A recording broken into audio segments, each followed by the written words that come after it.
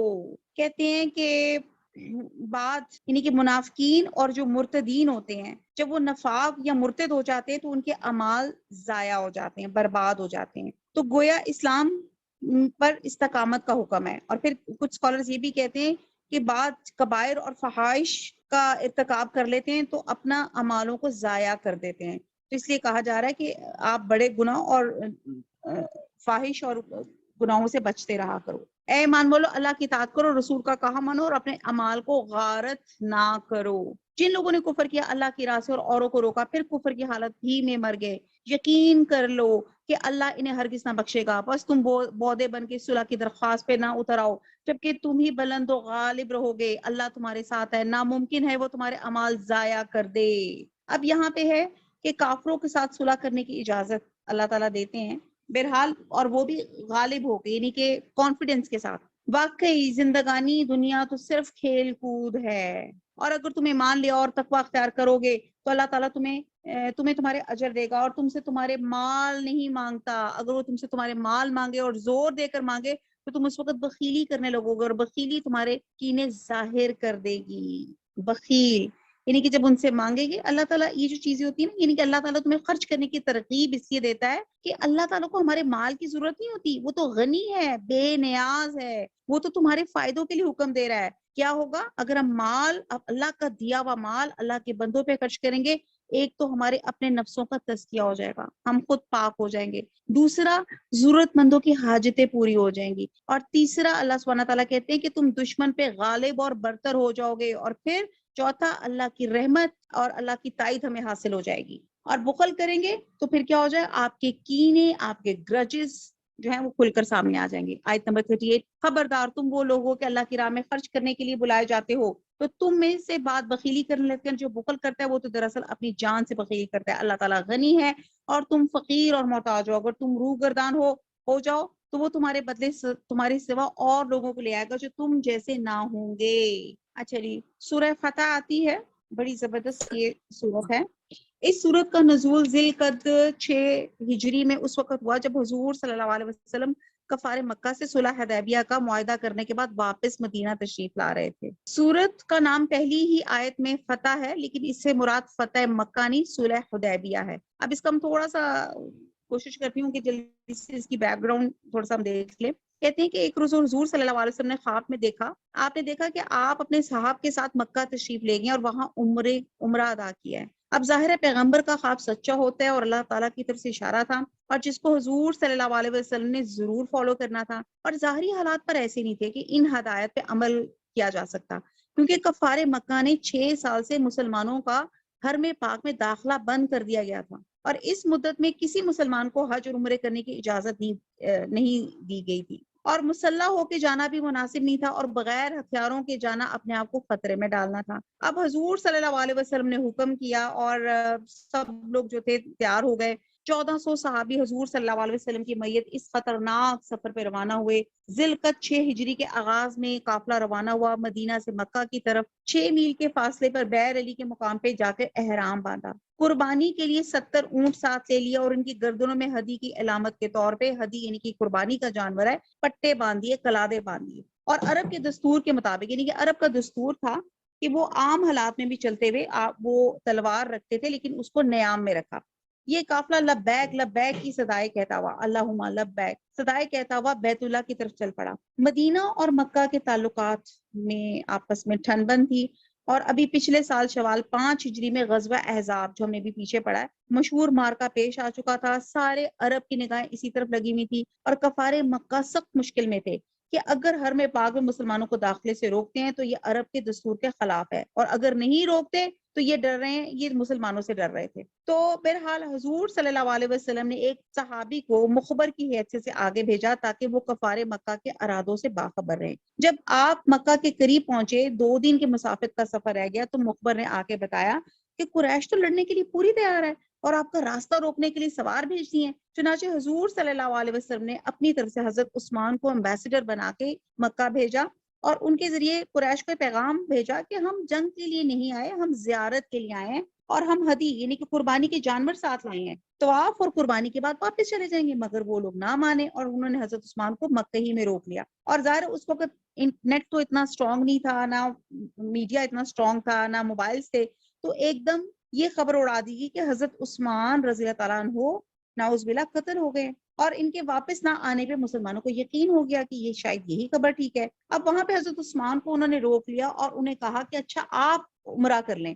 تو حضرت عثمان نے کہا نہیں جی، میں اپنے ساتھیوں کے ساتھ آؤں گا، اگر آپ میرے ساتھیوں کو اجازت دیں گے تبھی میں عمرہ کروں گا. اب جنگ کے سوا کوئی چارہ نہیں تھا. حضور صلی اللہ علیہ وسلم نے اپنے تمام ساتھیوں کو جمع کیا اور اس بات پہ بیعت لی ہم مرتے دم تک پیچھے نہیں ہٹیں گے. اب یہ کوئی معمولی بیعت نہ تھی. مسلمان صرف 1400 تھے اور اپنے مرکز سے 250 میل دور تھے اور چاروں طرف دشمن کے نرغے میں تھے. اب ایمان اور اللہ کی راہ میں فدا ہونے کا اور کیا ثبوت ہو سکتا ہے؟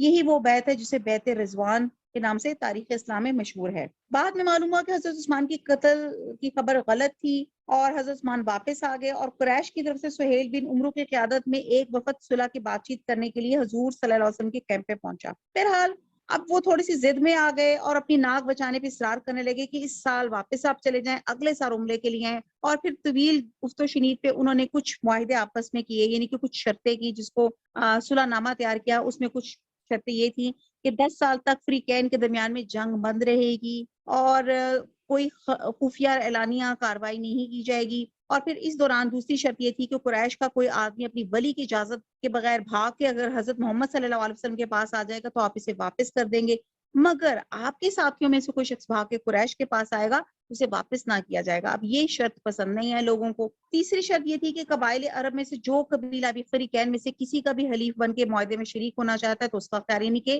یہ ووٹنگ کا اختیار دے دیا گیا قبیلوں کو. اور پھر چوتھا یہ کہ محمد صلی اللہ علیہ وسلم اس سال واپس چلے جائیں اور اگلے سال وہ عمرے کے لیے ہیں اور 3 دن مکے میں ٹھہر سکتے ہیں بشرطے کہ تلوں پر صرف ایک تلوار لے کر آئے اور کوئی جنگی سامان نہیں لے کر آئیں گے. اب یہ شرط بھی لوگوں کو پسند نہیں آئی کہ اب اتنے وہ لوگ سوچ سمجھ کے آئے تھے اور اب کتنی آپ سوچیں امیجنیشن میں لے کے آئے کہ آپ خانہ کعبہ حج یا عمرے کرنے کے لیے جاتی ہیں، ایئرپورٹ پہ پہنچ جاتی ہیں، مکہ کے قریب ہی پہنچ جاتی ہیں اور پتہ چلتا ہے کہ اس کے بعد آپ کو کہتے ہیں جی کورونا آ گیا، واٹ ایور کچھ اور مسئلہ آ گیا، آپ یہاں سے چلے جائیں واپس، اب آپ مکہ میں داخل نہیں ہو سکتے. تو آپ دیکھیں کہ کیا اس وقت صحابہ کی حالت تھی، بڑے رنجیدہ تھے. لیکن اللہ کا حکم تھا، حضور صلی اللہ علیہ وسلم نے اس معاہدے کو قبول کر لیا. اور کہتے ہیں کہ جب صلح کا معاہدہ لکھا جا رہا تھا تو سہیل بن عمرو کہ اپنے بیٹے ابو جندل جو مسلمان ہو چکے تھے، کفار مکہ کی قید میں تھے، کسی نہ کسی طرح آزاد ہو کے حضور صلی اللہ علیہ وسلم کے کیمپ میں پہنچ گئے. پیروں میں بیڑیاں تھیں، جسم میں تشدد کے نشانات تھے. انہوں نے حضور صلی اللہ علیہ وسلم سے فریاد کی کہ مجھے قید سے نجات دلائی جائے. لیکن تحریر میں لکھا گیا تھا، صلح میں لکھا گیا تھا اور پھر آپ نے حضور صلی اللہ علیہ وسلم نے یہ حجت تسلیم کی اور ابو جندل کو ظالموں کے حوالے کر دیا. بہرحال صلح سے فارغ ہو کے حضور نے صحابہ سے فرمایا کہ قربانی کریں، سر منڈوائیں اور ایام کھول دیں، مگر کوئی اپنی جگہ سے نہ ہلا، کیونکہ آپ سوچتے ہیں کہ سب اتنے زیادہ پریشان تھے. حضور صلی اللہ علیہ وسلم نے 3 بار حکم دیا لیکن صحابہ بہت رنج میں تھے، اپنی جگہ سے کوئی نہ ہلا. آپ دیکھتے ہیں کہ حضور صلی اللہ علیہ وسلم بھی پریشان ہو گئے. آپ اپنے خیمے میں گئے تو آپ یہاں پہ دیکھیں، یہاں پہ ڈھارس کس نے بندھائی، راستہ کس نے دکھایا؟ آپ صلی اللہ علیہ وسلم کی بیوی جو تھی ام المومنین حضرت ام سلمہ آپ کے ساتھ تھی. انہوں نے آپ کو سجیسٹ کیا کہ آپ غمگین نہ ہوں، آپ ایسا کریں، آپ خاموشی سے باہر جائیں، اپنا اونٹ ذبح کرنا شروع کریں، حجام کو بلا کے اپنا سر منڈوائیں اور آپ پھر دیکھیں کہ لوگ آپ کی اقتدا میں فوراً آپ کو فالو کرنے لگیں گے. اب دیکھیں کہ ایک نیک بیوی نے کتنا خوبصورت مشورہ دیا. اور حضور صلی اللہ علیہ وسلم نے جیسے ہی آپ باہر آئے اور آپ نے جب قربانی کی اور سر منڈوانے لگے تو آپ کو دیکھ کے سب لوگوں نے پھر اسی طرح قربانیاں دی اور اپنا جو تھا وہ سر منڈوانا شروع کر دیا. تو بہرحال حضور صلی اللہ علیہ وسلم نے مسلمانوں کو جمع کیا اور فرمایا کہ مجھ پہ وہ چیز نازل ہوئی ہے جو میرے لیے دنیا و ما فیہا، یعنی کہ دنیا اور جو کچھ اس کے اندر ہے سب سے زیادہ قیمتی ہے۔ پھر آپ نے یہ صورت آپ نے تلاوت فرمائی اور خاص طور پہ حضرت عمر کو بلا کے سنایا کیونکہ وہ سب سے زیادہ رنجیدہ تھی۔ اب میں اب یہ پہلے ہی بتا دوں کہ اس کے واقعہ چل رہا ہے تو اس کے میں فائدے بھی بتا دوں۔ صلح حدیبیہ کے بہت زیادہ فائدے ہوئے تھے۔ نمبر 1، اب مسلمانوں کو ایک ریاست کا درجہ، ان کی ایک انڈیویجویلٹی کو تسلیم کر لیا گیا تھا۔ نمبر 2، قبائل کو ووٹنگ کا اختیار دے دیا گیا تھا۔ جیسے ابھی تک کشمیر والے لوگوں کو ووٹنگ کا اختیار نہیں دیا گیا، اب ان قبائل کو اختیار دے دیا گیا تھا کہ وہ جس کے بھی ساتھ جانا چاہتے ہیں وہ جا سکتے ہیں۔ پھر کیا ہوا تھا، زیارت کا حق تسلیم کر لیا گیا تھا، گویا اس وقت وہ لوٹ گئے تھے لیکن حق تو تسلیم کر لیا تھا۔ چوتھا پوائنٹ، 10 سال تک آپ دیکھیں کہ جنگ نہیں ہوگی۔ غزوہ احزاب کے بعد ہر سال مسلمانوں کے سر پہ جنگ مسلط ہو جاتی تھی، تو یہ ایک 10 سال کا ایک پیس پیریڈ آ گیا۔ اور فتح مکہ میں 10,000 کا لشکر اسی طرح مسلمان مطلب ہو گئے، یعنی کہ کتنے زیادہ لوگ اس عرصے میں مسلمان بھی ہو گئے تھے۔ پھر قریش سے فارغ ہو کر یہودیوں کا قلعہ کما بھی آپ نے کیا، اور بہت بہت سے اس میں فائدے ہیں جو ہم پڑھتے جائیں گے، کیونکہ صلح حدیبیہ کے بعد طاقت کا توازن جو تھا وہ بالکل بدل گیا تھا۔ چلیں آپ پڑھتے ہیں۔ اعوذ باللہ من الشیطان الرجیم، بسم اللہ الرحمن الرحیم۔ انا فتحنا لک فتحا مبینا، بے شک ہے نبی ہم نے آپ کو ایک کھلم کھلا فتح دی تاکہ جو کچھ تیرے گناہ آگے ہوئے اور جو پیچھے سب کو اللہ تعالیٰ معاف فرمائے گا۔ اور کہتے ہیں حدیبیہ سے مدینہ کی طرف آتے ہوئے راستے میں صورت اتری تھی جس میں صلح کو فتح مبین سے تعبیر کیا گیا تھا، اور تجھ پر اپنا احسان پورا کر دے اور تجھے سیدھی راہ چلائے، آپ کو ایک زبردست مدد دے۔ وہی ہے جس نے مسلمانوں کے دلوں میں سکون اور اطمینان ڈال دیا تھا کہ اپنے ایمان کے ساتھ ساتھ اور بھی ایمان میں بڑھ جائیں۔ اور آسمان و زمین کے کل لشکر اللہ ہی کے ہے، اللہ تعالیٰ دانا با حکمت ہے، تاکہ مومن مردوں اور عورتوں کو ان جنتوں میں لے جائے جن کے نیچے نہریں بہ رہی ہیں جہاں وہ ہمیشہ رہیں گے۔ ان سے ان کے گناہ دور کر دے، اور اللہ کے نزدیک یہ بہت بڑی کامیابی ہے، تاکہ ان منافق مردوں اور منافق عورتوں اور مشرک مردوں اور مشرکہ عورتوں کو عذاب کرے جو اللہ تعالیٰ کے بارے میں بدگمانیاں رکھنے والے ہیں۔ دراصل انہی پر برائی کا پھیرا ہے، اللہ ان پر ناراض ہوا، انہیں لعنت کی اور ان کے لیے دوزخ تیار کی اور بہت بری لوٹنے کی جگہ ہے، اور اللہ ہی کے لیے آسمان اور زمین کے لشکر ہے۔ اللہ غالب اور حکمت والا ہے۔ یقیناً ہم نے تجھے گواہی دینے والا اور خوشخبری سنانے والا اور ڈرانے والا بنا کر بھیجا تاکہ اے مسلمانوں تم اللہ اور اس کے رسول پر ایمان لاؤ اور اس کی مدد کرو اور اس کا ادب کرو، اللہ کی پاکی بیان کرو صبح شام۔ جو لوگ تجھ سے بیعت کرتے وہ یقیناً اللہ سے بیعت کرتے ہیں، ان کے ہاتھوں پہ اللہ کا ہاتھ ہے۔ تو جو شخص عہد شکنی کرے وہ اپنے نفس پر ہی عہد شکنی کرتا ہے، اور جو شخص اس کو اقرار کو پورا کرے تو جو اس نے اللہ کے ساتھ کیا تو اسے ان قریب اللہ بہت بڑا اجر دے گا۔ اب یہ بیت رضوان کی بات کی جا رہی ہے، اور یہاں پہ حضور صلی اللہ علیہ وسلم نے اس بیت میں اپنا ہاتھ ایزا حضرت عثمان کے ہاتھ کے طور پہ آپ نے اس کو شامل کیا تھا کہ یہ عثمان کا ہاتھ ہے۔ آیت نمبر 11، اسے انقریب اللہ بہت بڑا جو دے گا۔ آیت نمبر 11، دیہاتیوں میں سے جو لوگ پیچھے چھوڑ دیے گئے تھے وہ اب تجھ سے کہیں گے ہم اپنے مال اور بال بچے میں لگے رہ گئے، آپ ہمارے لیے مغفرت طلب کیجئے۔ یعنی کہ جو مدینہ کے اطراف کے قبائل تھے، جب اللہ کے رسول نے کہا کہ میں عمرے پہ جا رہا ہوں، وہ لوگ نہیں ان کے ساتھ گئے تو وہ کہنے لگے آپ ہمارے لیے مغفرت طلب کریں، کہ وہ اپنے گھروں میں اپنے بیوی بچوں کے یعنی کہ گھروں نے ان کو چمٹ لیا تھا، اور اس وجہ سے وہ اللہ کے رسول کے ساتھ نہیں گئے تھے۔ یہ لوگ اپنی زبانوں سے وہ کہتے ہیں جو ان کے دلوں میں نہیں۔ آپ جواب دے دیجئے کہ تمہارے لیے اللہ کی طرف سے کوئی چیز کا بھی اختیار کون رکھتا ہے، اگر وہ تمہیں نقصان پہنچانا چاہے یا تمہیں کوئی نفع دینا چاہے، تو بلکہ تم جو کچھ کرو اسے اللہ باخوب باخبر ہے۔ یعنی کہ جس بہانے سے تم پیچھے اعراض کیا نہیں، بلکہ تم نے تو یہ گمان کر رکھا تھا کہ پیغمبر اور اس مسلمانوں کا اپنے گھروں کی طرف لوٹ آنا قطعاً ناممکن ہے۔ یہی خیال تمہارے دلوں میں رچ بس گیا تھا، تم نے برا گمان کر رکھا تھا۔ یعنی کہ جو لوگ سوچ رہے تھے کہ یہ لوگ عمرہ کرنے گئے، یہ لوگ واپس ہی نہیں آئیں گے، دراصل تم لوگ ہو بھی ہلاکت والے۔ اور جو شخص اللہ پر اس کے رسول پہ ایمان نہ لائے، ہم نے بھی ایسے کافروں کے لیے دہکتی ہوئی آگ تیار کر رکھی ہے۔ زمین و آسمان کی بادشاہت اللہ ہی کے لیے، جسے چاہے بخشے اور جسے چاہے عذاب کرے، اللہ بڑا بخشنے والا مہربان ہے۔ جب تم غنیمتیں لینے جانے لگتے ہو تو جھٹ سے یہ پیچھے چھوڑے ہوئے لوگ کہنے لگتے ہیں کہ ہمیں بھی اپنے ساتھ چلنے کی اجازت دیجیے۔ وہ چاہتے ہیں کہ اللہ تعالیٰ کے کلام کو بدل دیں۔ آپ کہہ دیجیے اللہ تعالیٰ پہلی فرما چکا ہے تم ہرگز ہمارے ساتھ نہیں چلو گے۔ وہ اس کا جواب دیں گے نہیں بلکہ تم ہم سے حسد کرتے ہو۔ اصل بات یہ ہے کہ وہ لوگ بہت ہی کم سمجھتے ہیں۔ اب یہاں پہ غزوہ خیبر کا ذکر کیا جا رہا ہے جس کی فتح کی نوید اللہ تعالیٰ نے حدیبیہ میں ہی کر دی تھی۔ اور اللہ تعالیٰ نے فرمایا تھا کہ یہاں سے جتنا بھی مال غنیمت حاصل ہوگا وہ صرف حدیبیہ میں شریک ہونے والوں کا حصہ ہے۔ چنانچہ حدیبیہ سے واپسی پہ آپ نے یہودیوں کی مسلسل عہد شکنی کی وجہ سے خیبر پہ بھی چڑھائی کا جو پروگرام بنایا تو لوگوں نے صرف مال غنیمت کی محبت میں ساتھ جانے کا ارادہ ظاہر کیا۔ تو یہاں پہ ان کو کہا گیا کہ اللہ کا خیبر کی غنیمت کا اہل یعنی کہ صرف وہی ہیں جو حدیبیہ کے لوگ ہیں، منافقین اس میں شریک نہیں ہوں گے اس مال غنیمت میں۔ وہ چاہتے ہیں کہ اللہ تعالیٰ کے کلام کو بدل دیں۔ آپ کہہ دیجئے کہ اللہ تعالیٰ پہلے ہی فرما چکا ہے کہ تم ہرگز ہمارے ساتھ نہیں چلو گے، اس کا جواب دیں گے نہیں بلکہ تم ہم سے حسد کرتے ہو۔ اصل بات یہ ہے کہ وہ لوگ بہت ہی کم سمجھتے ہیں۔ آپ پیچھے چھوڑے ہوئے بدویوں سے کہہ دو کہ عنقریب تم ایک سخت جنگجو قوم کی طرف بلائے جاؤ گے، تم ان سے لڑو گے یا وہ مسلمان ہو جائیں گے، اگر تم اطاعت کرو گے تو اللہ تمہیں بہت بہتر بدلہ دے گا، اگر تم نے منہ پھیر لیا جیسے کہ اس سے پہلے تم منہ پھیر چکے ہو تو تمہیں دردناک عذاب دے گا۔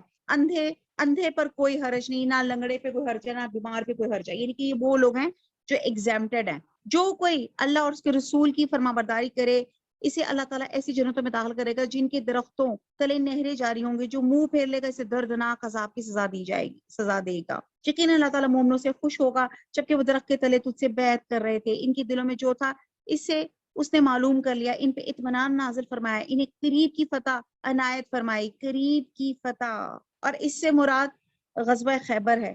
نیز بہت سی غنیمتیں جنہیں وہ حاصل کریں گے، اللہ غالب حکمت والا ہے۔ اللہ تعالیٰ نے تم سے بہت ساری غنیمتوں کا وعدہ کیا جنہیں تم حاصل کر کے روگے، بس یہ تو تمہیں جلد ہی عطا فرما دی اور لوگوں کے ہاتھ تم سے روک دیے، یعنی کہ حدیبیہ میں کافروں کے ہاتھ اور خیبر میں یہودیوں کے ہاتھ اللہ نے روک دیے، ان کے حوصلے پست کر دیے، تاکہ مومنوں کے لیے ایک نشانی ہو جائے، تاکہ وہ تمہیں سیدھی راہ چلائے اور تمہیں اور غنیمتیں بھی دے جن پر اب تم نے قابو نہیں پایا۔ اللہ تعالیٰ نے انہیں اپنے قابو میں رکھا ہے۔ اللہ تعالیٰ ہر چیز پہ قادر ہے۔ اگر تم سے کافر جنگ کرتے تو یقیناً پیٹھ دکھا کے بھاگتے، پھر نہ تو کوئی کارساز پاتے نہ مددگار۔ اللہ کے اس قاعدے کے مطابق جو پہلے سے چلایا ہے تو کبھی بھی اللہ کے قاعدے کو بدلتا ہوا نہ پائے گا۔ وہی ہے جس نے خاص مکہ میں کافروں کے ہاتھوں کو تم کو اور تمہارے ہاتھوں کو ان سے روک لیا، اور اس کے بعد اس نے تمہیں ان پہ غلبہ دے دیا۔ جو کچھ تم کر رہے ہو اللہ تعالیٰ سے دیکھ رہا ہے۔ یہی وہ لوگ ہیں جنہوں نے کفر کیا اور تم کو مسجد حرام سے روکا اور قربانی کے لیے موقوف جانوروں کو اس کے موقع میں پہنچنے سے روکا۔ اگر ایسے بہت سے مسلمان مرد اور بہت سی مسلمان عورتیں نہ ہوتی جن کی تم کو خبر نہ تھی، یعنی کہ ان کے پس جانے کا احتمال نہ ہوتا، جس پر ان کی وجہ سے تم کو بھی بے خبری میں ضرر پہنچتا، تو تمہیں لڑنے کی اجازت دے دی جاتی، لیکن ایسا نہیں کیا گیا تاکہ اللہ تعالیٰ اپنی رحمت میں جس کو چاہے داخل کرے۔ اگر یہ الگ الگ ہوتے تو ان میں جو کافر تھے ہم ان کو دردناک سزا دیتے۔ جبکہ ان کافروں نے اپنے دلوں میں آر کو جگا دی اور آر بھی جاہلیت کی، سو اللہ تعالیٰ نے اپنے رسول پر اور مومنین پہ اپنی طرف سے تسکین نازل فرما دی۔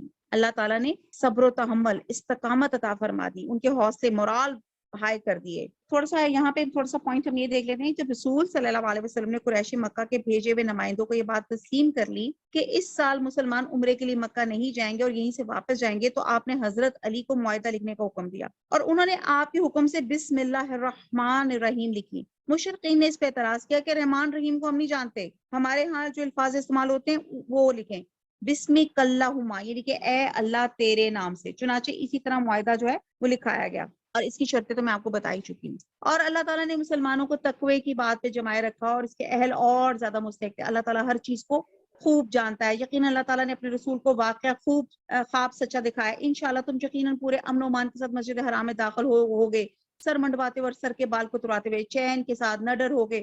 وہ ان امور کو جانتا جنہیں تم نہیں جانتے، پس اس نے اس سے پہلے ایک نزدیکی فتح تمہیں میسر کی، وہی ہے جس نے اپنے رسول کو ہدایت دی۔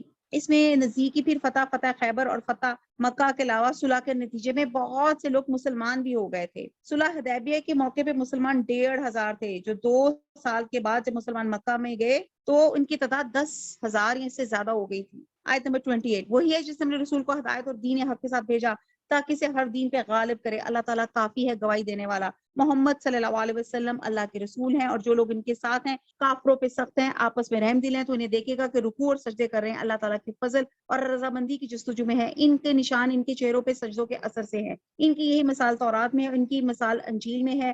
مثل اس کھیتی کے جس نے اپنا پٹھا نکالا، پھر اسے مضبوط کیا اور موٹا ہو گیا، پھر اپنے تنے پہ سیدھا کھڑا ہو گیا اور کسانوں کو خشک کرنے لگا تاکہ ان کی وجہ سے کافروں کو چڑھائے۔ ان ایمانداروں اور نیک اعمال والوں سے اللہ نے بخشش کا بہت بڑے ثواب کا وعدہ کیا ہے۔ اب یہ صحابہ کرام کی مثال بیان کی گئی ہے کہ ابتدا میں وہ قلیل تھے، ٹھیک ہے، یہ اللہ تعالیٰ نے جو کھیتی کی بات کی جا رہی ہے، پھر مضبوط کر دیا، یعنی کہ جیسے پٹھا نکلا مضبوط کر دیا، پھر وہ موٹا ہو گیا، جیسے کھیتی ابتدا میں کمزور ہوتی ہے، پھر دن بدن قوی حاصل ہوتی ہے، پھر وہ مضبوط ہو جاتی ہے۔ تو اس پوری آیت میں صحابہ کرام کی عظمت اور ان کی فضیلت اور ان کی ثابت قدمی کے بارے میں بتایا گیا ہے۔ سورہ حجرات آ جاتی ہے، حجرات کمروں کو کہتی ہیں۔ اس صورت میں مسلمانوں کو وہ آداب سکھائے جا رہے ہیں جو مسلمان معاشرے کے لیے بہت ضروری ہیں اور اہل ایمان کے شان ہیں، اور روایت سے معلوم ہوتا ہے کہ ان میں سے اکثر احکام مدینہ طیبہ کے آخری دور میں نازل ہوئے، اور آیت نمبر 4 کے بارے میں مفسرین کا بیان ہے کہ بنی تمیم کے بارے میں نازل ہوئی، جس کے وفد نے آ کے ازواج مطہرات کے حجرات کے باہر سے نبی صلی اللہ علیہ وسلم کو بلانا شروع کیا گیا تھا۔ یہ میں ساتھ ساتھ آپ کو ڈسکس کرتے جاتے ہیں۔ اعوذ باللہ من الشیطان الرجیم، بسم اللہ الرحمن الرحیم۔ سورہ حجرات میری ون آف دا فیورٹ جو ہے نا سورت ہے، اور یہ سورت کی فیورٹ ہونے کی وجہ یہ ہے کہ اس میں اللہ تعالیٰ اتنی گرومنگ کرتے ہیں آپ کو، جیسے کہتے ہیں نا، آپ کو اسپرچولی اتنا اپلفٹ کرتے ہیں، اتنا بلند اخلاق کا یہاں پہ اللہ تعالیٰ بتاتے ہیں کہ اللہ تعالیٰ یہ بلند اخلاق ہمارے سب کے اندر ہے، اور آپ دیکھیں کہ آپ کے بہت سے مسئلوں کا حل اگر ہم اس سورہ حجرات کو اپنے زندگیوں میں جاری اور ساری کرتے ہیں۔ اعوذ باللہ من الشیطان الرجیم، بسم اللہ الرحمن الرحیم۔ یا ایھا الذین آمنوا لا تقدموا بین یدی اللہ ورسولہ واتقوا اللہ ان اللہ سمیع علیم۔ مومنو، کسی بات کے جواب میں اللہ اور اس کے رسول سے پہلے نہ بول اٹھا کرو، اللہ سے ڈرتے رہو، بے شک اللہ سنتا جانتا ہے۔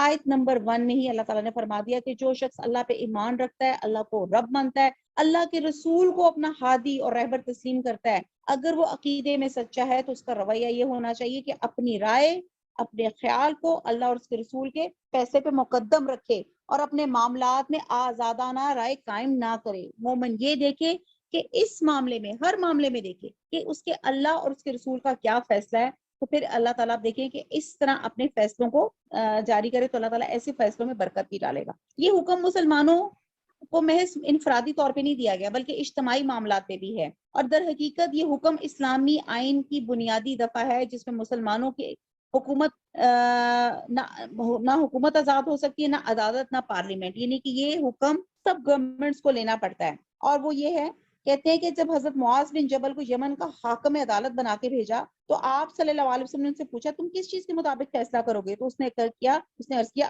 کتاب اللہ کے مطابق۔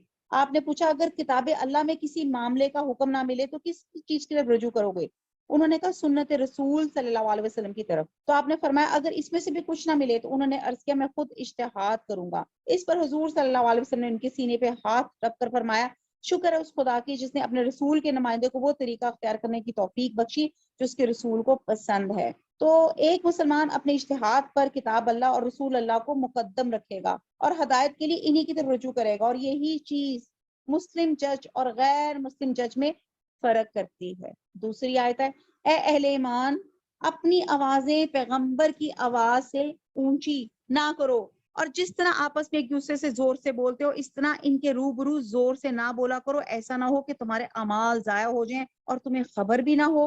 اور جو لوگ پیغمبر خدا کے سامنے دبی آواز سے بولتے ہیں اللہ نے ان کے دل تقوی کے لیے آزما لیے ہیں اور ان کے لیے بخشش اور اجر عظیم ہے۔ اب آیت نمبر 2 اور 3 میں وہ ادب بتایا جا رہا ہے کہ جب لوگ، یعنی کہ جب حضور صلی اللہ علیہ وسلم زندہ تھے تو لوگ ان کی خدمت میں ایسے حاضر ہوتے تھے، صحابہ ایسے بیٹھتے تھے کہ اف نہیں کرتے تھے، کہتے ہیں کہ وہ ان کے پرندے ان کے کندھوں پہ بیٹھ جاتے تھے اور وہ ایسے سٹل ہو کے اللہ کے رسول کی مجلس میں اتنا پن ڈراپ سائلنس اور اتنا ادب کا مقام ہوتا تھا کہ پرندے ان کے کندھوں پہ بیٹھ جاتے تھے، وہ ان کو اسٹیچو سمجھتے تھے، اور کہتے ہیں کہ اسی طرح ایک صحابی کو بچھو کاٹ گیا مگر اس نے اف کی نہ شور مچایا۔ ہمارے تو یہاں پہ کوئی کاکروچ دور سے گزر جائے نا تو ہماری چیخیں ہائے اللہ اوئی دیکھو مارو، نماز ہی توڑ دیں گے، ہائے وہ کاکروچ آ گیا، کچھ نہیں تو ایک چونٹی ہی ہمارے جائے نماز پہ ہو جائے گی نا تو ہم ساری نماز چھوڑ کے نا اس چونٹی کو دیکھنا شروع ہو جائیں گے کہ وہ چونٹی کہاں کہاں جا رہی ہے۔ تو ایک صحابی کو بچھو کاٹ گیا مگر اس نے اف نہ کی اور شور نہ مچایا۔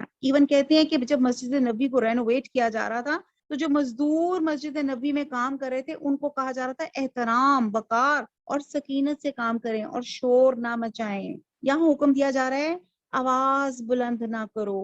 مسجد نبوی میں جو خاموشی کا عالم ہے وہ خانہ کعبہ میں نہیں ہے۔ آپ یہ دیکھتے ہیں یہاں پہ اہل ایمان کو حضور صلی اللہ علیہ وسلم کے ساتھ ملاقات اور بات چیت کے آداب سکھائے جا رہے ہیں کہ کسی کی آواز آپ کی آواز سے بلند نہ ہو، اور بات چیت کرتے وقت وہ بھول نہ جائیں وہ کسی عام آدمی سے نہیں بلکہ اللہ کے رسول سے بات کر رہے ہیں۔ اور اب جب حضور صلی اللہ علیہ وسلم نہیں رہے اور جب اس وقت بھی ہم اللہ کے رسول کا تذکرہ کریں تو وہی ادب کا مقام ہونا چاہیے، اور اسی آیت سے اشارہ ملتا ہے کہ اس کے علاوہ کوئی شخص اپنے بزرگوں، اپنے والدین کی سامنے بھی اس طرح نہ بولے جس طرح وہ اپنے دوستوں یا اپنے ہم عمروں کے ساتھ بولتا ہے۔ بزرگوں کا بھی احترام کرنا چاہیے۔ اچھا، یہاں پہ ایک اور واقعہ بھی آتا ہے، کہتے ہیں کہ کچھ شخص تھے حضور صلی اللہ علیہ وسلم کی حجرے کے باہر بیٹھے ہوئے تھے۔ ایک نے کہا کہ میں ساری زندگی روزے سے رہوں گا، ایک نے کہا جی میں ساری زندگی اپنی بیوی کے پاس نہیں رہوں گا، ایک نے کہا میں جو ہے ساری زندگی عبادت کروں گا۔ اچھا، تو وہ کچھ لوگ تھے حضور صلی اللہ علیہ وسلم کے باہر، حجرے کے باہر۔ اچھا، وہ کرنا کیا چاہ رہے تھے؟ وہ یہ چاہ رہے تھے کہ ہم کوئی ایسا عمل کریں کہ ہم حضور صلی اللہ علیہ وسلم سے زیادہ عبادت کرنے والے بن جائیں۔ مطلب ایک نے کہا کہ میں جی ساری زندگی روزے میں رہوں گا، ایک نے کہا جی میں تو دن اور رات عبادت کروں گا، ایک نے کہا جی میں اپنی بیوی کے پاس جاؤں گا ہی نہیں، یعنی کہ میں دن اور رات، یعنی کہ وہ سب۔ تو یہاں پہ یہ بات بھی کی جاتی ہے، کہتے ہیں کہ یہ بات جب حضرت عائشہ نے حضور صلی اللہ علیہ وسلم کو بتائی تو آپ نے کہا کہ دیکھیں میں رات کو سوتا بھی ہوں اور میں جاگتا بھی ہوں، میں عبادت بھی کرتا ہوں، میں روزے رکھتا ہوں، میں روزے نہیں بھی رکھتا، میں اپنے کاروبار معاملات بھی کرتا ہوں۔ اسلام میں رہبانیت نہیں ہے، اسلام تو بہت بہترین دین ہے، بس ٹائم مینجمنٹ ہے کہ آپ اس کو کس طرح سے اس کو ڈیوائڈ کریں۔ تو بات یہ ہے کہ وہ لوگ یہاں پہ آواز کے ساتھ یہ بھی ادب بتایا جا رہا ہے کہ جس طرح ہم نے وہ کام کرنا ہے جو اللہ اور اس کے رسول نے بتایا۔ جیسے ایک بندہ کہتا ہے جی 4 رکعت نماز کی بجائے میں 5 پڑھ لوں، دیکھیں نا 5 رکعت زیادہ ہی ہے نا، فائدہ ہی ہوگا نا، اس میں غلط بات کیا ہے؟ لیکن اللہ کے رسول نے کیا بتائی؟ 4 رکعت۔ تو یہ بھی بات ہے کہ جو وہ عمل قابل قبول ہوگا جو اللہ اور اس کے رسول نے بتایا ہوگا۔ آگے پڑھتے ہیں آیت نمبر 4۔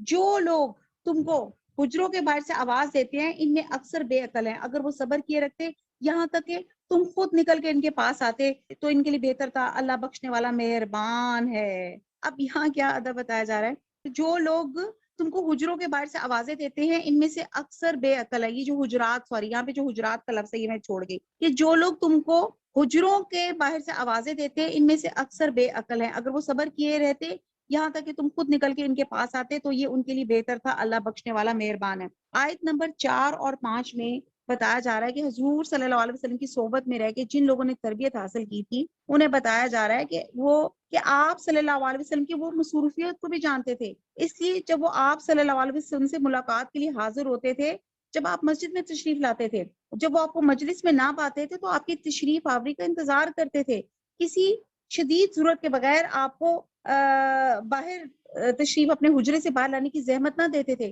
کہ ہو سکتا ہے، یعنی کہ یہاں پہ ایک ادب بتایا جا رہا ہے۔ اور ادب کیا تھا؟ کہتے ہیں کہ بدھو لوگ تھوڑے سے جاہل قوم ہوتے ہیں، تو کہتے ہیں کہ وہ سوچتے ہیں کہ وہ کسی بھی وقت کسی بھی ریلیجس اسکالر سے کچھ بات بھی پوچھی جا سکتی ہے۔ یہ ایک ادب ویسے بھی بتایا جا رہا ہے، جیسے یہاں پہ آج بھی جو مفتی ہیں یا جو کوئی شیخ ہیں جن سے آپ کو مسئلے مسائل پوچھتے ہیں، جس وقت ہمارے دماغ میں آتے ہیں فوراً ٹھک کر کے فون اٹھایا جا کے ہوگے جی بتائیں، اور اگر وہ مفتی صاحب یا وہ بتائیں کہ جی میں بھی بتا نہیں سکتا یا میں مصروف ہوں، تو کہیں گے لے اچھا مفتی ہے، اچھا شیخ ہے، اس نے بتایا ہی نہیں۔ تو دیکھیں ایک یہاں پہ ادب بتایا جا رہا ہے حضور صلی اللہ علیہ وسلم سے کہ ادب یہ ہے کہ آپ ہر وقت ایک بندہ ایزیلی اویلیبل نہیں ہے، یعنی کہ جب ہم فارغ ہوتے اٹ ڈزنٹ مین کہ دوسرا بندہ بھی فری ہو، اسی لیے کہا جا رہا ہے کہ جب آپ کسی کے گھر جائیں فون کر کے اجازت لے کے جائیں، کہ آپ نہیں پتا کہ آپ فری ہیں، کیا پتا اگلا بندہ مصروف ہو۔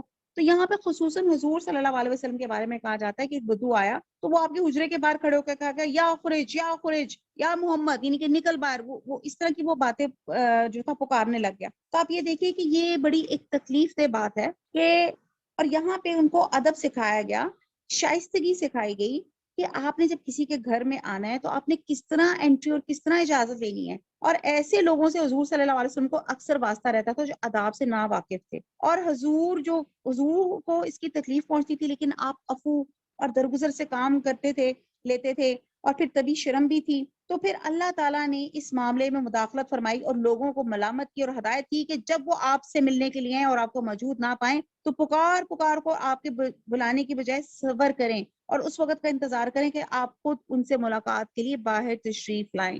اب ہم اگلے ادب دیکھتے ہیں، آیت نمبر 6۔ مومنو اگر کوئی بد کردار تمہارے پاس کوئی خبر لے آئے تو خوب تحقیق کر لیا کرو، مبادا کسی قوم کو نادانی سے نقصان پہنچا دو پھر تم کو اپنے کیے پر جان رکھو، اور جان رکھو تم میں اللہ کے پیغمبر صلی اللہ علیہ وسلم ہے، اگر بہت سی باتوں میں تمہارا کہا مان لیا کریں تو تم مشکل میں پڑ جاؤ، لیکن اللہ نے تم کو ایمان عزیز بنا دیا اور اس کو تمہارے دلوں میں سجا دیا، اور کفر اور گناہ اور نافرمانی سے تم کو بیزار کر دیا، یہی لوگ راہ ہدایت پر ہیں۔ یعنی کہ اللہ کے فضل اور احسان سے، اور اللہ جاننے والا اور حکمت والا ہے۔ اب یہاں پہ بات کی جا رہی ہے اس کی، اگر ہم شان نزول پہ بات کریں آیت 6 سے لے کے 8 تک، اسکالرز کہتے ہیں کہ یہ آیات ولید بن عقبہ کے بارے میں نازل ہوئی۔ قبیلہ بن مستلق جب مسلمان ہو گیا تو حضور صلی اللہ علیہ وسلم نے ولید بن عقبہ کو ان سے زکوٰۃ کی وصولی کے لیے بھیجا گیا کہ جب ان کے علاقے میں پہنچے تو کسی وجہ سے ڈر گئے اور ان لوگوں سے ملے بغیر واپس آ گئے۔ حضور صلی اللہ علیہ وسلم سے شکایت کی کہ انہوں نے تو زکوٰۃ دینے سے انکار کر دیا اور مجھے قتل کرنا چاہتے تھے، اور بعد جلد باز لوگوں نے حضور صلی اللہ علیہ وسلم سے مطالبہ کیا کہ ان کی سرکوبی کے لیے فوجی دستہ بھیج دیں، مگر حضور جو تھے وہ تھوڑے سے جو تھے تعامل کر رہے تھے، وہ بھی اس چیز پہ ایگری نہیں تھے۔ تو بنی مسلک کے سردار حارث بن زرار جو ام المومنین حضرت جویریہ کے والد تھے اور جو حضور صلی اللہ علیہ وسلم کی زوجہ تھی، اسی دوران میں خود ایک وفد لے کے حضور صلی اللہ علیہ وسلم کی خدمت میں حاضر ہوئے اور انہوں نے عرض کیا، اللہ کی قسم ہم نے ولید کو دیکھا تک نہیں کھجا کہ زکوٰۃ دینے سے انکار اور اس کے قتل کا سوال تو پیدا ہی نہیں ہوتا، ہم ایمان پر قائم ہیں اور زکوٰۃ دینے سے میں انکار نہیں۔ اس موقع پہ اللہ تعالیٰ نے ایک اصولی ہدایت دے دی کہ جب تمہیں کوئی اہم خبر ملے، کوئی بڑا نتیجہ جس میں سے برآمد ہو، تو پھر کیا کرو، اس کو قبول کرنے سے پہلے دیکھو، تحقیق کر لیا کرو کہ خبر لانے والا آدمی کیسا ہے، اگر اس کے ظاہری اخلاق قابل اعتماد نہیں تو اس کی خبر کی تحقیق کر لو، ورنہ یہ نہ ہو کہ تم ایک غلط جو چیز پہ جا پڑو۔ ایکچولی حضرت جویریہ کے نکاح کے بعد یہ پورا قبیلہ مسلمان ہو گیا تھا، وہ نہ جانے پتہ نہیں کس چیز سے خوف سے انہوں نے اپنی طرف سے ڈر کر انہوں نے یہ بات کہہ دی تھی۔ اب یہ سبق ہمارے سب کے لیے بھی ہے۔ اب ہم یہ دیکھتے ہیں کہ اب اس سے ہماری اوپر کیا اس کا افیکٹ آئے گا۔ اب ہوتا یہ ہے کہ یہاں پہ معاشرتی اصطلاحات کی بات ہو رہی ہے، عموماً ہوتا یہ کہ ایک انسان کو دوسرے کے بارے میں کوئی نہ کوئی غلط فہمی ہو جاتی ہے، کوئی نہ کوئی جیلسی ہو جاتی ہے، کوئی نہ کوئی بیڈ فیلنگ ہو جاتی ہے، اور بعد اوقات وہ کیا کرتا ہے کہ جب ایک انسان کے اندر کسی کے متعلق بیڈ فیلنگ آتی ہے نا تو وہ پھر کسی کو انوالو کر لیتا ہے، پھر گروہ بندی ہو جاتی ہے، یعنی کہ وہ پھر ایک ٹیم بن جاتی ہے، اور پھر وہ کیا کرتے ہیں کہ پھر وہ ایک دوسرے کے خلاف باتیں کرنا شروع کر دیتے ہیں، اور پھر کیا کرتے ہیں اور ہوتا کیا ہے، اچھا میں آپ کو بتاتی ہوں شروع کیسے کرتے ہیں کہ آپ ایسے کہتے ہیں، اچھا یار میں نے تمہیں نا ایک بات بتانی تھی فلاں کے بارے میں، اچھا چلو یار چھوڑو، دوسرا کہتا ہے نہیں یار بتاؤ، نہیں یار نہیں بس اچھا نہیں لگتا نا، بس چھوڑو بس تمہیں بس میں نے تمہیں اس لیے کہنا تم ذرا کاشیس رہا کرو۔ اب دوسرا اور تجسس میں پڑ گیا، نہیں تم مجھے بتاؤ، نہیں یار میں اب وہ اور جس کو کہتے ہیں نا وہ اور اس کو ایگزیجریٹ کر رہی ہے کہ میں تو تمہیں یہ بات نہیں بتانی۔ اب جس بندے نے پوچھنا چاہ رہا ہے وہ کہہ رہا ہے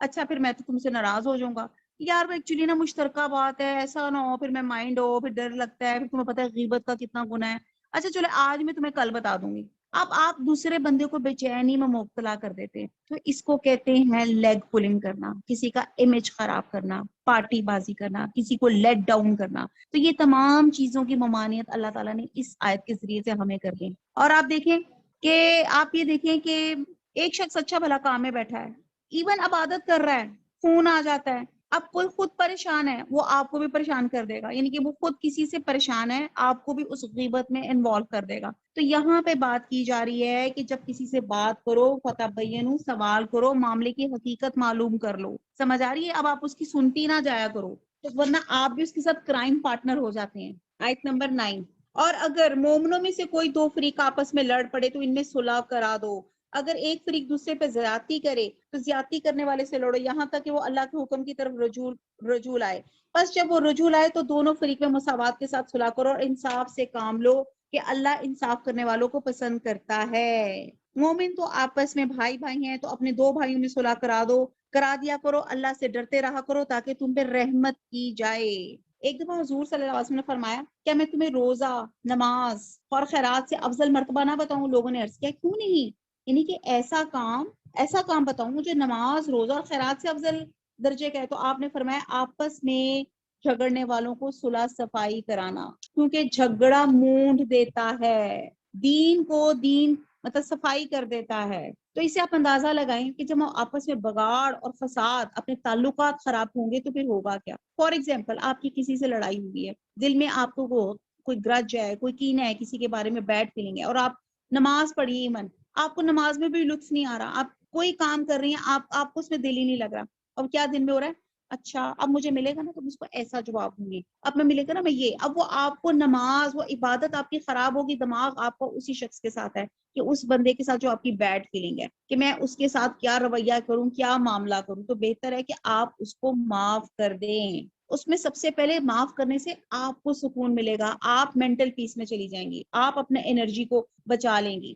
وہ جو اندر آپ کا بلڈ پریشر ہائی ہونا شروع ہو جاتا ہے نا، بی پی، اندر ہارمونز میں گڑبڑ شروع ہونا شروع ہو جاتی ہے جب آپ کسی کے متعلق غلط اور یا غلط چیزیں آپ سوچنا شروع کریں. نبی صلی اللہ علیہ وسلم نے فرمایا کہ ہر مسلمان پہ دوسرے مسلمان کی جان، مال اور عزت حرام ہے. یعنی کہ جس طرح جان اس کو مارنا حرام ہے، اس کا مال چرانا حرام ہے، اسی طرح اس کی عزت کو نقصان دینا بھی حرام ہے. آپ نے فرمایا مسلمان کا بھائی اور اس پہ ظلم نہیں کرتا، اس کا ساتھ نہیں چھوڑتا، اس کی تذلیل نہیں کرتا. اس سے بڑھ کر ایک انسان کے لیے شر پسند ہونا کیا ہے؟ وہ ہر وقت اپنے بھائی کو ذلیل کر رہا ہو. اور جو بندہ ذلیل کر رہا ہوتا ہے نا، بیسیکلی وہ دوسرے کو حقیر سمجھ رہا ہوتا ہے. اور یہ ہوتا کیا ہے، کرتا کون کام ہے اس سب کے پیچھے جو ہوتا ہے شیطان ہوتا ہے. شیطان آ کے اس کو وسوسہ ڈالتا ہے کہ تم اس کو ذلیل کرو، اس کو نیچے گراؤ. اور ہم یہ سمجھتے ہیں کہ جب ہم کسی کو نیچے گرائیں گے تو ہم اوپر کھڑے ہو جائیں گے. اور اب یہاں پہ کہتے ہیں ایک مومن کا تعلق ویسا ہی ہے جیسے سر کے ساتھ جسم کا تعلق ہوتا ہے. وہ اہل ایمان کی ہر تکلیف کو اس طرح محسوس کرتا ہے جیسے سر جسم کے ہر حصے کے درد محسوس کرتا ہے. تو پھر فرمایا کہ مومن کی آپس میں وابستگی کی مثال ایسی ہے جیسے جسم کے ایک عضو میں تکلیف ہوتی ہے تو سارا جسم بخار اور بے خوابی میں مبتلا ہوتا ہے. تو آپ نے فرمایا مومن ایک دوسرے کے لیے ایک دیوار کی اینٹوں کی طرح ہوتے ہیں جو ایک دوسرے سے قوت پاتے ہیں. یہ جیسے ایک دیوار قائم تب تک نہیں رہ سکتی جب تک سب اینٹیں ساتھ نہ کھڑی ہوں. تو بہرحال ہم دوسروں کو پیچھے دھکیل کے آگے نکل جائیں گے تو ہم خود بدنما نظر آ جائیں گے، جیسے ایک دیوار کے اندر سے ایک اینٹ غائب ہو جائے. تو بہرحال نیکی کے کام کے لیے بھی خود بھی بڑھیں، دوسروں کو بھی ساتھ لے کر آئیں، ٹیم ورک کے ساتھ کریں. وہ کہتے ہیں نا جب دو مسلمان اپنی تلواریں لے کے لڑے تو قاتل مقتول دونوں دوزخی ہوتے ہیں. یہ تو رہا قاتل، مگر مقتول کا کیا معاملہ؟ تو حضور صلی اللہ علیہ وسلم نے فرمایا کہ وہ بھی اپنے ساتھی کے قتل میں حریص تھا. کہ جو ہماری فیملیوں میں لڑائیاں ہوتی ہیں، خاص طور پہ میاں بیوی کی جو لڑائی ہوتی ہے جس میں سب خاندان والے، جوائنٹ سسٹم والے سب انجوائے کر رہے ہوتے ہیں، مذاق اڑا رہے ہوتے ہیں، اور دل میں کہتے ہیں ہاں اچھا بڑا افسوس ہوا، اور ویسے کہتے ہیں بڑا ہی اچھا ہوا دونوں میں لڑائی، بڑی محبت سے آپس میں گھوم پھر رہے تھے، کھانا کھانے جا رہے تھے، اچھا ان کے اندر لڑائی پڑی ہے. آپ کو یہ نہیں پتا جب میاں بیوی میں لڑائی ہوگی، ایک یونٹ آپ کی سوسائٹی کا خراب ہوگا، اس کا امپیکٹ پوری فیملی کے اوپر، پھر فیملی سے پورے معاشرے پہ اس کا امپیکٹ آئے گا. پھر اسی طرح اگر ساس بہو میں یا آپ کی کسی بھی ریلیشن میں، دو دوستوں میں، دو ہمسایوں میں کوئی بھی لڑائی ہے تو اللہ تعالیٰ یہ کر رہے ہیں کہ ان میں صلح کرا دیا کریں اور اللہ تعالیٰ سے ڈرتے رہیں تاکہ اللہ تعالیٰ ہم پہ رحم کرے. با اثر لوگ فریقین کہ ذمہ دار لوگوں سے جا ملے اور مصالحت کی ہر ممکن کوشش کریں. اور اگر لڑنے والے فریقین کے درمیان میں صلح کرانے کی تمام کوشش ناکام ہو جائیں تو پھر یہ دیکھیں حق پر کون ہے. جو حق ہے اس کا ساتھ دیں، جو زیادتی ہو اس کے ساتھ، زیادتی والا ہو اس کے ساتھ لڑیں. اب یہاں پہ یہ بھی کہا جا رہا ہے کہ اگر مسلمانوں میں سے دو گروہ آپس میں لڑ پڑے، یہ نہیں فرمایا کہ جب مسلمانوں میں سے دو گروہ لڑ پڑے. اس سے پتہ چلتا ہے کہ مومنوں سے تو توقع ہی نہیں کی جا سکتی کہ وہ آپس میں لڑ پڑے. ایک ہمارے خلیفہ تھے، جب ان کو قتل کیا گیا تو ان کو سب سے بڑی فکر یہ تھی کہ مجھے مارنے والا کوئی مسلمان تو نہیں، مجھے کسی مسلمان نے تو نہیں مارا. تو یہ ہوتا ہے ایک مسلمان جو ہوتا ہے وہ ایک دوسرے کے لیے ایک دوسرے کا خیر خواہ ہوتا ہے. آگے چلتے ہیں. حضرت جریر بن عبداللہ کہتے ہیں کہ رسول صلی اللہ علیہ وسلم نے مجھ سے 3 باتوں پر بیعت کی. ایک یہ کہ نماز قائم کروں، دوسرا یہ کہ زکوٰۃ دیتا رہوں، اور تیسرا یہ کہ ہر مسلمان کا خیر خواہ رہوں. آیت نمبر 11. مومنو، کوئی قوم کسی قوم سے تمسخر نہ کرے، ممکن ہے کہ وہ لوگ ان سے بہتر ہو، اور نہ عورتیں عورتوں سے تمسخر کریں، ممکن ہے وہ ان سے اچھی ہوں، اور اپنے مومن بھائی کو عیب نہ لگاؤ، نہ ایک دوسرے کا برا نام رکھو. ایمان لانے کے بعد برا نام رکھنا گناہ ہے، جو توبہ نہ کریں وہ ظالم ہیں. اب اللہ تعالیٰ فرما رہے ہیں مسلمانوں کو بتایا جا رہا ہے کہ تم دین کے مقدس رشتے کی بنا پہ آپس میں بھائی بھائی ہو. اور ان 2 آیات میں ان بڑی بڑی برائیوں کا سد باب کو حکم دیا گیا جن سے آپس کے تعلقات خراب ہوتے ہیں اور معاشرے میں فساد برپا ہوتا ہے. پہلی بات کیا، ایک دوسرے کا مذاق اڑانے سے منع کیا ہے۔ کسی کا مذاق اڑانا، نقل اتارنا، کسی کی طرف اشارے کرنا، کسی کے کام یا لباس پہ ہنسنا، کسی کے ایپ پہ ہنسنا، یہ سب مذاق اڑانے میں داخل ہے، اس سے دوسرے کی انسلٹ ہوتی ہے اور پھر معاشرے میں فساد ہو جاتا ہے۔ آپ دیکھتی ہیں فسق ایسا گناہ جو اللہ کی حدود کی نافرمانی ہو اور اس کی حدود کو توڑنا ہو۔ تمام دنیا جو ہے مسلمان ایک عالمگیر برادری ہے، ایک فیملی کی طرح ہے، ایک دیوار ہے، ایک جسم ہے۔ مسلمان ایک دوسرے کا خیر خواہ ہے، مسلمان ایک دوسرے کو گالی دینا، فسق کرنا، مسلمان کو گالی دینا فسق اور جنگ کرنا کفر ہے۔ اور آپ دیکھتے ہیں کہ ایمان لانے کے بعد گناہ کے کام کرنا، فسق کرنا بڑا ظلم ہے۔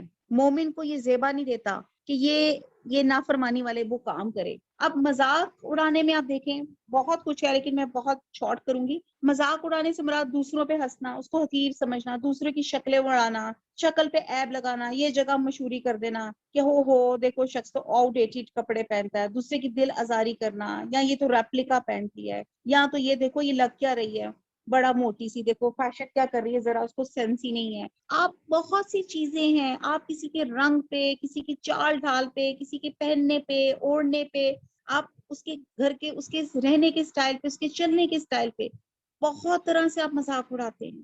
آپ یہ دیکھا کریں کہ جب آپ کسی پہ ہاتھ اٹھاتے ہیں نا، تو وہ جو ایک انگلی آپ کسی پہ پوائنٹ آؤٹ کرتے ہیں، 4 انگلیاں آپ کے اوپر پوائنٹ آؤٹ ہوتی ہیں، یہ یاد رکھا کریں۔ تانا، پھپتیاں کسنا، زیر لب اشارے دینا۔ آپ اکثر دیکھتے ہیں ہماری فیملی میں ہوتا تھا کہ وہ جو 2-3 ہماری ہوتی تھی نا، وہ ایک جگہ بیٹھ کے نا ہنس رہی ہوتی تھی، ایک دوسرے کی اشارہ کر کے ایسے ہاں ہاں ہاں ہاں، وہ یوں لگتا تھا جیسے، اور وہ تیسرا بندہ جس کی طرف دیکھ کر ہنس رہی ہے تو آپ سوچیں وہ کتنا اس کو برا لگ رہا ہوگا۔ تو بہرحال اس سے کیا ہوتا ہے، آپس میں دلوں میں رنجش پیدا ہو جاتی ہے۔ اسلام میں عزت کی بہت زیادہ قدر ہے، ایک دوسرے کی عزت کیا کریں۔ اس سے کیا ہوتا ہے، اس طرح کرنے سے آپ لوگوں اپنا تعلقات خراب کر دیتے ہیں۔ پھر ایک دوسرے کا برا نام رکھنا، کیسے نام رکھنا، جیسے آپ کسی کو یہ تو شیطان ہے، یہ تو فاسق ہے، یہ منافق ہے، کسی کو لنگڑا، لولا، کالیا، اس طرح کے آپ نام رکھ رہے، تو آپ کہتے ہیں کہ ایک مسلمان کو اس سے توبہ کرنی چاہیے۔ کہ یہاں عورتوں کو خاص طور پہ مردوں کی نسبت زیادہ کہا گیا ہے کہ عورتیں عورتوں کا مذاق نہ اڑائیں۔ کہتے ہیں جو شخص کسی مسلمان کو فاسق یا کافر کہے، وہ در حقیقت وہ کافر یا فاسق نہ ہو تو خود کہنے والا شخص کافر یا فاسق ہو جاتا ہے۔ تو یہاں اعمال کا وزن ہوگا، اور سب سے زیادہ وزن وہ ہوگا جو زیادہ خوش خلق ہو، جو زیادہ خاموش رہتا ہو۔ حقوق اللہ تو اللہ تعالیٰ معاف فرما دیں گے، لیکن حقوق العباد، یہاں پہ حقوق العباد پہ ایمفسائز کیا جا رہا ہے۔ جب تک ریلیٹڈ بندہ معاف نہیں کرے گا، آپ کا معاملہ لٹکا رہے گا۔ تو یہاں پہ اللہ تعالیٰ کہہ رہے ہیں مذاق اڑانے میں نقلیں اتارنا، یہ آپ کی باڈی لینگویج بھی بڑی آتی ہے۔ آپ کچھ بھی نہیں بول رہے، لیکن بس آپ نے منہ سے اشارہ، آپ نے منہ سے کوئی ایسا چیز، اپنی باڈی سے آپ نے ایسا شو کر دیا کہ آپ اس شخص کو پسند نہیں کر رہے، یا آپ اس کی انسلٹ کر رہے ہیں، پھر آپ اس کو طنز لگانا۔ بہرحال بڑا کچھ ہے، اللہ تعالیٰ ہمیں ان تمام چیزوں سے محفوظ رکھے۔ جسمانی عیب کے ساتھ کسی کو لنگڑا کہنا، کسی کو اندھا کہہ کے پکارنا، کسی کے پچھلے مذہب کی بنیاد پہ کسی کو یہودی یا کافر یا نصرانی کہنا، تو یہ بہت کچھ ہے۔ اللہ تعالیٰ ان تمام چیزوں سے ہمیں محفوظ رکھے۔ پھر آگے کہتے ہیں، اللہ تعالیٰ فرماتے ہیں اور جو توبہ نہ کرے تو وہ ظالم ہے۔ آیت نمبر 12، یا ایھا الذین آمنوا اجتنبوا کثیر من الظن ان بعض الظن اسم ولا تجسسوا ولا یغتب بعضکم بعضا۔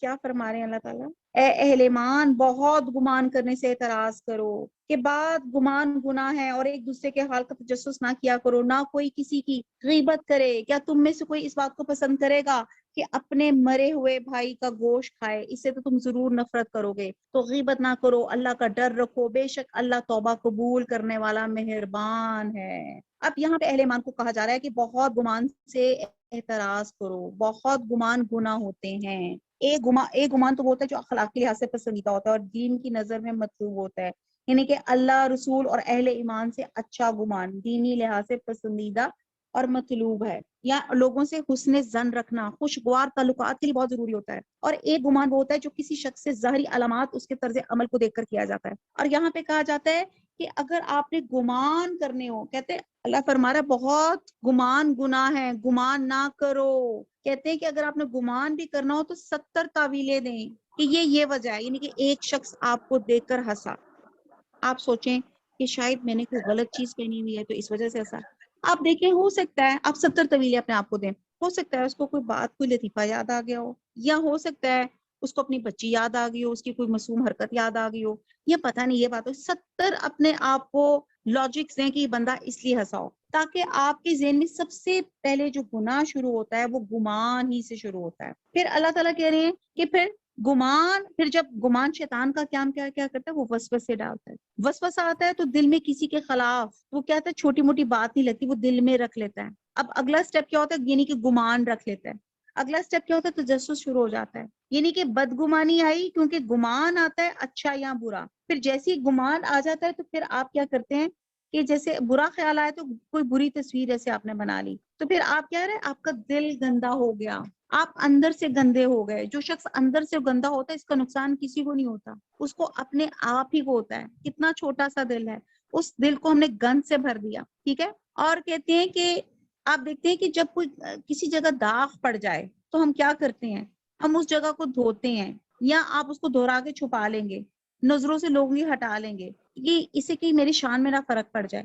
لیکن آپ دیکھیں, آپ کا رب آپ کا دل تو دیکھ رہا ہے. تو پھر ہم نے دل کی گندگی کو ہم نے کیسے کرنا ہے, کپڑا گندا ہے تو ہم فوراً دھو لیں گے کہ لوگ دیکھ رہے ہیں, تو دل گندا ہے تو کیا کرنا ہے, ہم نے توبہ کرنی ہے, استغفار کرنی ہے. بعد گمان گناہ ہے, اور بہت زیادہ گمان سے بچو. پہلے تو گمان, سب سے پہلے دل, کیونکہ ہوتا ہے جب انسان گمان کرتا ہے, آپ کو پتا ہے غلط جب آپ گمان کرتے ہیں تو پھر کیا ہو جاتا ہے, آپ کا دل انوالو ہو جاتا ہے, پھر آپ کا دماغ انوالو ہو جاتا ہے, پھر آپ کی زبان انوالو ہو جاتا ہے. اور پھر کیا کرتے ہیں, پھر جب زبان انوالو ہو جاتی ہے تو پھر وہی ہوتا ہے جو غیبت, کہ آپ اپنے مردہ بھائی کا گوشت کھائیں جس کو آپ ناپسند کریں گے, اور وہ بھائی بھی ایسا جو آپ فوت ہو گیا ہو. تو آپ دیکھیں آپ کو بھائی کتنے پیارے ہوتے ہیں, کتنے پیارے ہوتے ہیں. تو کہتے ہیں کہ کسی کی طرف کہتے ہیں بدگمانی ہو تو 70 کاویلیں کریں, پھر اپنے آپ کو برا سمجھے. ہر مسلمان ہر دوسرے مسلمان کی جان, مال اور عزت اس کے لیے حرام ہے. تو اب آپ نے کیا کرنا ہے کہ جب آپ کے پاس گمان آئے گا تو گمان کے ساتھ پھر آ جائے گا تجسس. تجسس کیا ہے, کہ آپ کو کیوروسٹی لگ جائے گی, کیوروسٹی لگ جائے گی کہ یہ ہو کیا رہا ہے. تجسس سے مراد ہوتا ہے کسی کے پوشیدہ حالات کی کھوج لگانا, دوسروں کے عیب معلوم کرنے کی کوشش کرنا. اب دیکھتے ہیں تجسس ہوتا کیوں ہے. گمان کی وجہ سے غیبت ہوتی ہے, اور پھر غیبت جب ہوتی ہے تو پھر آپ کا تجسس کی صورتیں کیا ہوتی ہیں, کان لگا کے سننا, سنگن لینا. ٹھیک ہے, ہائے بیگ اتنا بڑا کیوں ہے, یہ لفافے میں کیا لے کے جا رہی ہے.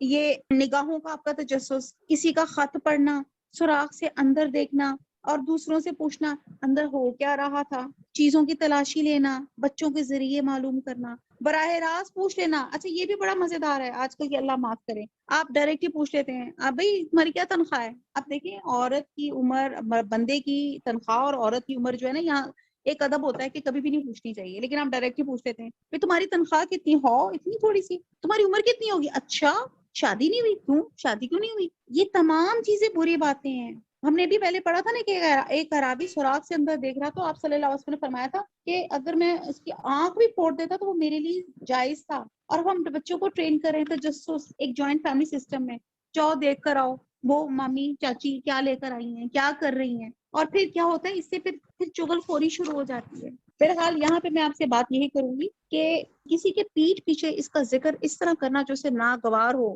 اور اگر اس میں وہ بات پائی جائے تو وہ غیبت ہے, اور اگر اس میں موجود نہ ہو تو بہتان ہے, جس کا دوہرا گناہ ہے. کہ میں حضور صلی اللہ علیہ وسلم نے فرمایا کہ جب مجھے معراج کرائے گی تو میرا گزر کچھ ایسے لوگوں کے پاس ہوا جن کے ناخن تانبے کے تھے, ان سے اپنے چہروں اور سینوں کو نوچ رہے تھے. میں نے پوچھا جبرائیل یہ کون لوگ ہیں, تو آپ نے فرمایا یہ وہ لوگ ہیں جو لوگوں کا گوشت کھاتے ہیں, غیبت کرتے ہیں, اور ان کی عزتوں کو پامال کرتے ہیں, پھر ہم چغلی کرتے ہیں. یہ میں آپ کو تمام زبان کے گناہ ہیں جو یہاں پہ سورہ حجرات میں منع کیے گئے ہیں. ایک شخص سے دوسرے کی شکایت محض فساد کے غرض سے کرنا. حضور صلی اللہ علیہ وسلم نے فرمایا چغل خور جنت میں نہیں جائے گا. نبی کریم صلی اللہ علیہ وسلم کا گزر 2 قبروں پہ ہوا, تو آپ نے فرمایا ان قبروں کو عذاب ہو رہا ہے, کیونکہ ان میں سے ایک پیشاب کی چینٹوں سے نہیں بچتا تھا, اور دوسرا چغل خور ہے. جھوٹ یہ بھی زبان کا گناہ ہے, سنی سنائی بات جو کہ حقیقتوں آگے بیان کرنا, اور اپنے مفاد کی خاطر غلط بیانی کرنا. حضور صلی اللہ علیہ وسلم نے فرمایا کہ میں نے خواب میں دیکھا کہ 2 شخص میرے پاس ہے, اور کہنے لگے وہ شخص جس کو تم نے معراج کی رات دیکھا تھا اس کے جبڑے چیرے جا رہے تھے, وہ بہت جھوٹا تھا, اور اس طرح جھوٹی باتیں اڑایا کرتا تھا. دنیا کے تمام گوشوں میں وہ پھیل جاتی تھی, اور قیامت تک اس کے ساتھ ایسا ہی ہوگا. جیسے آپ اپنے بیٹی کو فون پہ کہہ دیتی ہیں, وہ فون آیا بیٹا ذرا کہہ دو میں گھر پہ موجود نہیں ہوں, پھر تانا کرنا, یہ بھی زبان کا گناہ ہے. کسی دوسرے کی ذات پہ ایسی چوٹ کھسی جائے وہ سمجھ جائے کہ میری بات ہو رہی ہے اور وہ برا محسوس ہو رہا ہو. میں نے اپنی بھابھی کے سامنے اپنی بہن سے کہا کہ کچھ لوگوں کے خاندان بڑی گھٹیا ہوتے ہیں, جوتوں کا کاروبار کرتے ہیں, کیونکہ آپ کی بھابھی کا شاید والد کا کاروبار جوتے کا تھا. پھر لعنت کرنا ایک اور زبان کا کرائم, دوسروں کو بد دعائیں دینا, یہ بھی لعنت کہلاتا ہے.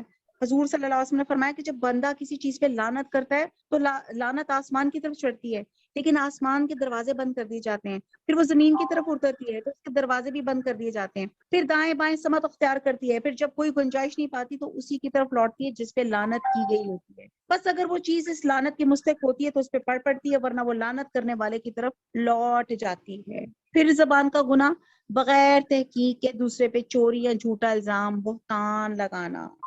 میری رنگ نہیں مل رہی, مجھے تو لگتا ہے میری ماسی نے لے لی ہوگی, حالانکہ وہی رنگ آپ کی الماری میں سے نکل آتی ہے. پھر زبان کا گناہ غصہ, کسی کی بات بری لگے آپ پہ سے باہر ہو جانا, چیخنا چلانا, دوسرے کو برا بھلا کہنا, گالیاں دینا, جھگڑا کرنا. پھر جیلسی, حسد کی بھی دو قسمیں ہوتی ہیں, ایک حاسد جو دوسرے کی نعمت, مال, علم, مرتبے اور مقام کے زوال کی تمنا کرتا ہے کہ وہ اسے حاصل کر لے, اور دوسرا حسد ہوتا ہے دوسرے کی نعمت کی زوال کی فکر کرتا ہے, اچھا مجھے نہیں ملا, اللہ تعالیٰ اس سے بھی چھن جائے.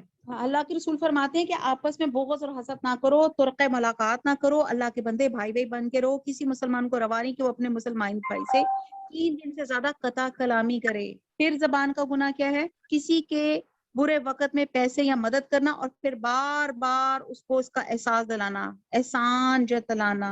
اللہ کے رسول نے فرمایا کہ 3 آدمیوں سے قیامت والے دن اللہ تعالیٰ نہ کلام کرے گا, نہ رحمت سے دیکھے گا, نہ انہیں پاک کرے گا, اور ان کے لیے دردناک عذاب ہے. اس میں سے ایک کیا ہے؟ احسان کر کے احسان جتلانے والا. جیسے ہم اپنی ماسی سے کہتے ہیں, دیکھا نا باجی تمہاری بیٹی کی فیس میں نے دی تھی اور پھر تم نے چھٹی کر لی, تم اتنی بدید ہو, اتنا میں تمہارا خیال رکھتی ہوں. حالانکہ آپ نے اپنی طرف سے صدقہ دیا اپنی کوئی بلا کو ٹالنے کے لیے. یہ تو آپ اس ملازم کے آپ پہ احسان ہے کہ آپ کو کوئی صدقہ دینے کے لیے کہیں باہر نہیں جانا پڑا, آپ نے وہیں پہ دے دیا, اور پھر اس کے بعد آپ اس کو احسان جتلا رہی ہیں کہ میں نے تیری مدد کی تھی, تو میری مدد ہی نہیں کرتی. پھر انسان جب غصے کے باوجود بدلہ نہیں لے پاتا تو وہ اس شخص کے لیے برائی اور چڑ پیدا ہو جاتی ہے, جس کو کینہ اور بغض کہتے ہیں. اور آپ کو پتا ہے کہ جنت میں غل والے, کینے والے لوگ نہیں جائیں گے. پھر آپس میں فحش گفتگو, فحش مذاق. اب فحش مذاق کی آج کل کی مثال جو میں لیٹسٹ بتا دوں, وہ آپ کے SMS کے ذریعے گندے لطیفے بھیجنا. پھر دوسروں کا مذاق اڑانا, ایک قوم دوسری قوم کا, ایک شخص دوسرے شخص کا مذاق نہ اڑائے. جیسے شادی سے جب آپ آتے ہیں تو فوراً تبصرے شروع کر دیتے ہیں, دیکھا ہے ذرا کیسی کارٹون لگ رہی تھی, منہ پہ دیکھا تھا کیسے پینٹ ملا ہوا تھا, اپنی طرف سے بڑا جی میک اپ کروا کے آئی تھی, بڑا کسی پارلر کا نام بتا رہی تھی. مذاق اڑانا, گالیاں دینا, دوسروں کے لیے نازیبا باتیں کرنا. میرا درزی بڑا ہی کم وقت ہے, وقت پہ کپڑے ہی نہیں دیتا, تو کیا ہے آپ نے گالی دی, وہ تو اپنا کام کر رہا تھا. پھر دوسروں کی مصیبت پہ خوش ہونا, اللہ کے رسول فرماتے تو اپنے بھائی کی مصیبت پہ خوشی کا اظہار نہ کر, ورنہ اللہ اس پہ رحم فرمائے گا اور مصیبت ہٹا دے گا اور تجھے مصیبت میں مبتلا کر دے گا. اللہ معاف کرے, یہ وہ کرائم ہے جو میں اور آپ سب کرتے ہیں, کسی کی مصیبت پہ خوش ہونا. پھر برے القاب رکھنا. ہماری ایک پڑوس ہے نا, اس کا قد بہت ہی چھوٹا ہے, ہم نے اس کا نام ٹھگنی اور بونا رکھا ہوا ہے. آپ کو پتا ہے حضور صلی اللہ علیہ وسلم کی ایک بیوی کا ہائٹ چھوٹی تھی, تو انہوں نے ایسی کہہ دیا, ایک دوسری بیوی نے کہا آئے یہ اتنی سی, تو آپ صلی اللہ علیہ وسلم فرمایا کہ تم نے ایسی بات کر دی ہے کہ میں اس کو سمندر میں ملاؤں تو سمندر گندا ہو جائے. کسی کو حقیر نہ سمجھیں. پھر لوگوں کی نقلیں اتارنا. پھر اب بہت کچھ ہو گیا, ہم دیکھتے ہیں کہ ان سب سے بچا کیسے جائے. ہم دیکھتے ہیں کہ غیبت ہمیں سمجھ آ گئی, غیبت, گمان, تجسس سے ہم نے اب اپنے آپ کو اوائڈ کرنا ہے اگر اپنے آپ کو پیس آف مائنڈ چاہتے ہیں. اور اب اس سے بچنے کے لیے ریمیڈیز کیا ہیں؟ سب سے پہلے اعتراف کریں کہ مجھ میں فلاں برائی موجود ہے اور میں نے اصلاح کرنی ہے. پہلے اپنے آپ کو ریکٹیفائی کریں کہ میرے اندر جھوٹ ہے, میرے اندر چغلی ہے, میں غیبت ہے. پھر آپ اپنے ان تمام گناہوں کے ارتکاب کے لیے اپنے اوپر پینالٹی فکس کریں کہ میں 10 نفل پڑھوں گی اگر میں نے اب دوبارہ جھوٹ, میں نے غیبت, یا میں نے کوئی, جیسے میں نے بھی زبان کے گناہ گنائے, کوئی بھی ایسا کام کروں گی تو میں 10 نفل پڑھوں گی, یا میں 10 روپے ایک باکس بنا لیں کہ میں اس میں 10 روپے رکھوں گی. اور بائی دا اینڈ جب آپ 2 دن بعد دیکھیں گی تو اس میں 100 روپیہ پڑا ہوگا, 4 دن بعد دیکھیں گی تو 600 پڑا ہوگا, تو اگلے دن سوچیں گی یار میں نہ ہی برا کروں نہ ہی کوئی کروں, مجھے تو پھر پینالٹی پڑ جائے گی. یا آپ نے اپنے آپ کو ٹھیک کرنے کے لیے پینالٹی دینی ہے, اور پھر بائی دا اینڈ مہینے میں آپ اس کو صدقہ خیرات کر دیں اس پینالٹی کو. پھر آپ کے اندر یہ ریفارم, یہ آپ میں اصلاح آئے گی. پھر غیبت جیسے کبیرہ گناہ کے لیے ضروری ہے کہ جس کی غیبت کی جائے اس سے ڈائریکٹ مانگی جائے، میرا کہا سنا معاف فرما دیجیے گا۔ اور آپ یہ دیکھ لیں کہ بہت امپورٹنٹ ہے، اب غور کریں کہ آپ نے کس کس کی غیبت کی ہے، اور غیبت کی ہے تو آپ اس کو SMS کر دیں، فون کر دیں، کسی بھی طریقے سے اس کا آپ جو ہے وہ کر دیں۔ اور غیبت کا علاج یہ جو میں آپ کو زبان کے گناہ، سب سے پہلے توبہ کریں، استغفار کریں، دل سے توبہ تو نصوح کریں کہ میں آئندہ یہ اب غلط کام نہیں کروں گی۔ اور ممکن ہے اس شخص سے جس سے آپ نے غیبت کی اسے ڈائریکٹ معافی مانگ لیں، پھر اس کی طرف سے ڈائریکٹ آپ صدقہ بھی کر سکتی ہیں، اس کی بخشش، اگر تو وہ زندہ ہے تو اس کی طرف سے صدقہ کر، اگر وہ فوت ہو چکا ہے تو اس کی طرف سے صدقہ کر دیں یا بخشش اس کی طرف سے کر دیں، ورنہ کیا ہوگا آپ کی نیکیاں اس کی طرف جاری ہوں گی۔ امیجن میں یاد رکھیں، اگر آپ نے اس شخص نے آپ کو معاف نہیں کیا، حقوق العباد بہت امپورٹنٹ ہیں۔ پھر کہتے ہیں کہ اگر وہ انسان فوت ہو چکا ہے تو اس کی طرف سے دعا کریں، اس کی طرف سے کوئی نیکی کا کام کر لیں، پھر اپنے آپ کو بھلائی اور نیکی کے کاموں میں مصروف کر لیں۔ وہ کہتے ہیں نا empty mind is a devil workshop, جتنا خالی ذہن ہوگا آپ غلط کام کریں گے۔ پھر آپ غلط کمپنی چھوڑیں، آپ دیکھیں سوچیں کہ میں غیبت کن کن سے کرتی ہوں، میں کن سے بولتی ہوں، اس دوست کو، اس ماحول کو، ایسی چیزوں کو اوائڈ کرنا شروع کر دیں۔ اب آپ کہیں کہ جی وہ تو امی، آپ دیکھیں آپ زیادہ غیبت کریں گے اپنی ماں سے، بہن سے، کسی خاص دوست سے، کسی خاص ہمسائی سے، کسی خاص سہیلی سے، آپ اس کو اوائڈ کرنا شروع کر دیں، کیونکہ غیبت سننا اور سنانا دونوں برابر میں آ جاتے ہیں۔ اور کہتے ہیں کہ ایک دفعہ کہ ایک شخص آپ صلی اللہ علیہ وسلم سے ملاقات کو آیا تو آپ نے کہا کہ عائشہ یہ آدمی ٹھیک نہیں ہے، اور آپ نے کہا کہ، اور آپ نے کیوں کہا؟ تاکہ آپ اسے اچھی طرح بات نہ کریں، کیونکہ آپ نے، حالانکہ قیامت کے قریب اللہ کے رسول فرماتے ہیں کہ سب سے برا وہ شخص ہوگا جو بد کلامی کرے گا، اور آپ نے اس شخص کا صرف یہ کہا کہ حضرت عائشہ احتیاط کرے، تو عائشہ، اور نہ عائشہ نے پوچھا نہ آپ نے تفصیل بتائی کہ اس میں کون کون سی برائی ہیں۔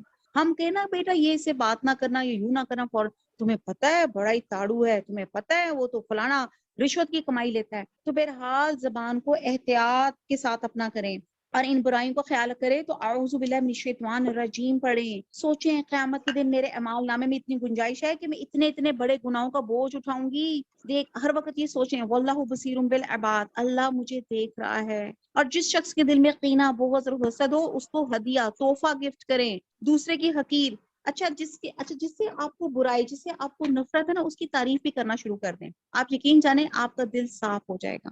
بہرحال ایک میں اکثر کہتی ہوں کیوں کہ 3 فلٹر ٹیسٹ ہوتا ہے، کہ آپ جب بھی کوئی بات کریں تو آپ سوچیں کہ اس کو 3 فلٹریشن سے گزاریں کہ یہ جو میں بات کر رہی ہوں یہ سچ ہے، یہ جھوٹ ہے، دوسری بات اس کا کیا فائدہ ہے، کیا نقصان ہے، نمبر 3 اس کے اثر کیا ہوگا۔ تو پھر یہ چیزیں کر کے پھر یہ بات کریں تو اللہ تعالیٰ ہمیں اس زبان کے گناہ سے محفوظ رکھیں، آمین ثم آمین۔ بہت کچھ ہے کہ کہاں کہاں اجازت ہے، کہاں نہیں اجازت ہے۔ بہرحال ہمسایوں کے گھروں میں جھانکنا، کسی کے خطوط پڑھنا، کسی کے SMS سننا، لوگوں کی باتوں کو کان لگا کے سننا، اور ہر وقت ہم ٹو میں رہتے ہیں، تجسس میں رہتے ہیں کہ ہو کیا رہا ہے کسی کے گھر یا کسی کے کمرے میں۔ آگے بڑھتے ہیں، آیت نمبر 13۔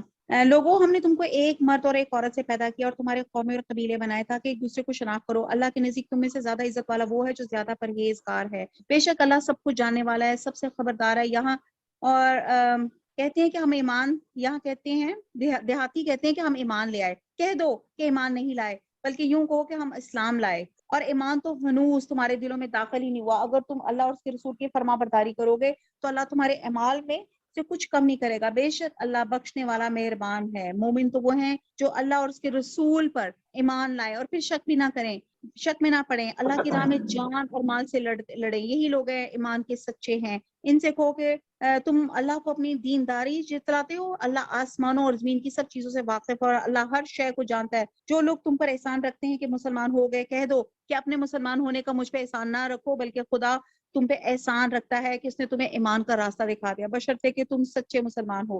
بے شک اللہ آسمان اور زمین کی پوشیدہ باتوں کو جانتا ہے اور جو کچھ تم کرتے ہو اسے دیکھتا ہے۔ اللہ تعالیٰ نے مسلمانوں کو ہدایت دی کہ جو مسلم معاشرے کو خرابیوں سے محفوظ رکھنے کے لیے بہت ضروری ہیں۔ بہرحال اللہ تعالیٰ ہمیں اس پوری سورہ حجرات پہ عمل کرنے کی اللہ تعالیٰ اور وہ جو مردہ بھائی کا گوشت کھانا تھا وہ تو میں نے چھوڑ ہی دیا، کہ اتنا سخت ہے غیبت کہنا، کہ جیسے اپنے مردار بھائی کا گوشت کھانا، بھائی کتنے پیارے ہوتے ہیں، اور ایک مرے ہوئے بھائی کا گوشت کھانا، نعوذ باللہ۔ تو ہمیشہ جب غیبت کریں کم از کم اس رمضان میں آپ 2 چیزوں کو کر لیں، ایک تو مسکرا کے ملیں، ایک تو سلام کو پھیلائیں، دوسرا مسکرا کے ملیں۔ کیونکہ ہم نے اپنے آپ کو جھوٹ اور غیبت سے بچا لیا نا تو یقین جانیں ہماری زندگیاں بہت آسان ہو جائیں گی. تجسس کو ختم کر ڈالیں. کیا فائدہ لوگ کیا کر رہے ہیں، اپنی فکر کریں. اعوذ باللہ من الشیطان الرجیم، بسم اللہ الرحمن الرحیم. سورہ قاف. نبی صلی اللہ علیہ وسلم عید کی نماز میں سورہ قاف اور اقترابت الساعۃ پڑھا کرتے تھے. قاف. اعوذ باللہ من الشیطان الرجیم، بسم اللہ الرحمن الرحیم. قاف حروف مقطعات میں سے. والقرآن المجید، بہت بڑی شان والے اس قرآن کی قسم. بلکہ انہیں تعجب معلوم ہوا کہ ان کے پاس انہی میں سے ایک آگاہ کرنے والا آیا. تو کافروں نے کہا یہ ایک عجب چیز ہے، کیا جب ہم مر کے مٹی ہو جائیں گے پھر یہ واپسی دور دراز عقل ہے؟ زمین جو کچھ ان میں سے گھٹاتی ہے وہ ہمیں معلوم ہے اور ہمارے پاس سب یاد رکھنے والی کتاب ہے. بلکہ انہوں نے سچی بات کو جھوٹ کہا ہے کہ وہ ان کے پاس، بس وہ ایک الجھاؤ میں پڑ گئے. کیا انہوں نے آسمان کو اپنے اوپر نہیں دیکھا؟ ہم نے اسے اس طرح بنایا اور زینت دی اور اس میں کوئی شگاف نہیں. زمین کو ہم نے بچا دی، اس میں ہم نے پہاڑ ڈال دی، اس میں سے ہم نے قسم قسم کی خوشنما چیزیں اگا دی. اللہ تعالیٰ غور کرو آسمان پہ اور زمین پہ تاکہ ہر رجوع کرنے والے بندے کے لیے بینائی اور دنائی کا ذریعہ ہو. ہم نے آسمان سے بابرکت پانی برسایا اور اسے باغات اور پکنے والے کھیت کی غلے پیدا کیے اور کھجوروں کے بلند و بالا درخت جن کے خوشے طے بطے ہیں. اب یہ میں نے بہت ڈیٹیل سے اللہ کی کائنات اور اس پہ غور و فکر ہم نے بہت ڈیٹیل سے کر چکے ہیں. آپ دیکھتے ہیں کہ پھلوں کی بھی کتنی ورائٹیز ہیں. کچھ زمین پہ اگتے ہیں جیسے شلجم، گاجر، کچھ بیلوں میں لٹکتے ہیں اور کچھ درختوں پہ لگتے ہیں. روزی کے لیے ہم نے پانی سے مردہ شہر کو زندہ کر دیا، اسی طرح قبروں سے نکلنا ہے. ایکا والوں نے اور تباہ کی قوم نے بھی تکذیب کی تھی، سب نے پیغمبروں کو جھٹلایا، پس میرا وعدہ عذاب ان پہ صادق ہو گیا. کیا ہم پہلی بار کے پیدا کرنے سے تھک گئے؟ بلکہ یہ لوگ نئی پیدائش کی طرف سے شک میں ہیں. ہم نے انسان کو پیدا کیا اور اس کے دل میں جو خیالات ہوتے ہیں ہم ان سے واقف ہیں. اللہ تعالیٰ صاف بتا رہے ہیں کہ جو آپ دیکھیں کہ پہلی مرتبہ پیدا کرنا زیادہ مشکل ہے کہ دوسری دفعہ. آپ جب ایک دفعہ کیک بناتی ہیں تو اگلی دفعہ آپ کو ریسیپی پتہ ہوتی ہے کہ بھئی ایسے بنے گا. تو اللہ تعالیٰ نے جو فاطر السماوات والارض ہے اس نے انسان کو جب پہلی دفعہ پیدا کیا وہ زیادہ بغیر سیمپل کے اللہ تعالیٰ نے پیدا کیا، تو دوسری دفعہ اللہ تعالیٰ کے لیے کیا مشکل ہو سکتا ہے؟ پھر آگے اللہ تعالیٰ فرماتے ہیں کہ جو ہمارے دلوں میں خیالات آتے ہیں اللہ تعالیٰ کہتے ہیں میں اس کو بھی جانتا ہوں. وسوسہ جو دل میں سے گزرنے والے خیالات کو کہا جاتا ہے، جس کا علم انسان کے علاوہ کسی کو نہیں ہوتا، لیکن اللہ ان وسوسوں کو بھی جانتا ہے. اسی حدیث میں آتا ہے کہ اللہ تعالیٰ نے میری امت سے دل میں گزرنے والے خیالات کو معاف فرمایا، یعنی کہ ان پہ گرفت نہیں فرمائے گا جب تک وہ زبان سے ان کا اظہار کہ ان پہ عمل نہ کرے گا. ہم اس کی رگ جان سے بھی زیادہ اس کے قریب ہیں. شہرگ کہتے ہیں جس کے کٹنے سے موت واقع ہو جاتی ہے. یہ رگ حلق کے ایک کنارے سے انسان کے کندھے تک ہوتی ہے. اور امام ابن کثیر فرماتے ہیں کہ ہمارے فرشتے بھی انسان کی رگ و جان سے بھی زیادہ قریب ہیں، کیونکہ انسان کے دائیں بائیں دو فرشتے ہر وقت موجود رہتے ہیں اور ہر وقت وہ جو ہیں ہر چیز، ہماری ہر چیز کو وہ لکھ رہے ہوتے ہیں ان رائٹنگ. جس وقت دو لینے والے جا لیتے ہیں اور ایک دائیں طرف اور ایک بائیں طرف بیٹھا ہوا، انسان منہ سے کوئی لفظ نکال نہیں پاتا مگر کہ اس کے پاس نگہبان تیار ہیں. یہ کرامن کاتبین کی بات کی جا رہی ہے کہ منہ سے ہمارا لفظ نہیں نکلتا، فوراً ساتھ ساتھ رائٹنگ لکھا جاتا ہے. یہ اللہ تعالیٰ اتنا عادل ہے کہ کوئی چیز جو ہے گواہی کے بغیر نہ رہے. اور موت کی بے ہوشی، اب اس سے اندازہ لگائیں کہ پیچھے جو ہم نے سورہ حجرات میں پڑھا زبان کو کیسے سنبھال کے رکھا جائے، تو آپ دیکھیں اس زبان کی کتنی پوچھ ہوگی.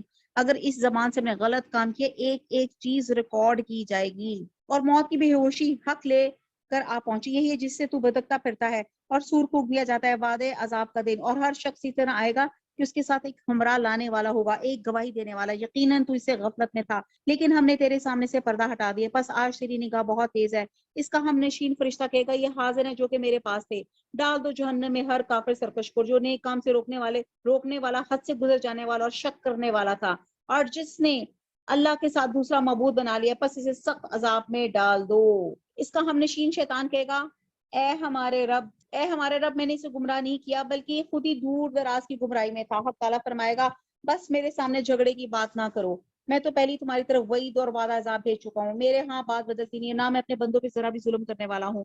جس دن ہم دوزخ سے پوچھیں گے کیا تو بھر چکی، وہ پھر جواب دے گی حل من مزید. آپ اندازہ لگائیں یہ جہنم کھول کے بولے گی کہ حل من مزید، کوئی اور ہے. اور جنت پرہیزگاروں کے بالکل قریب کر دی جائے گی اور ذرا بھی دور نہ ہوگی.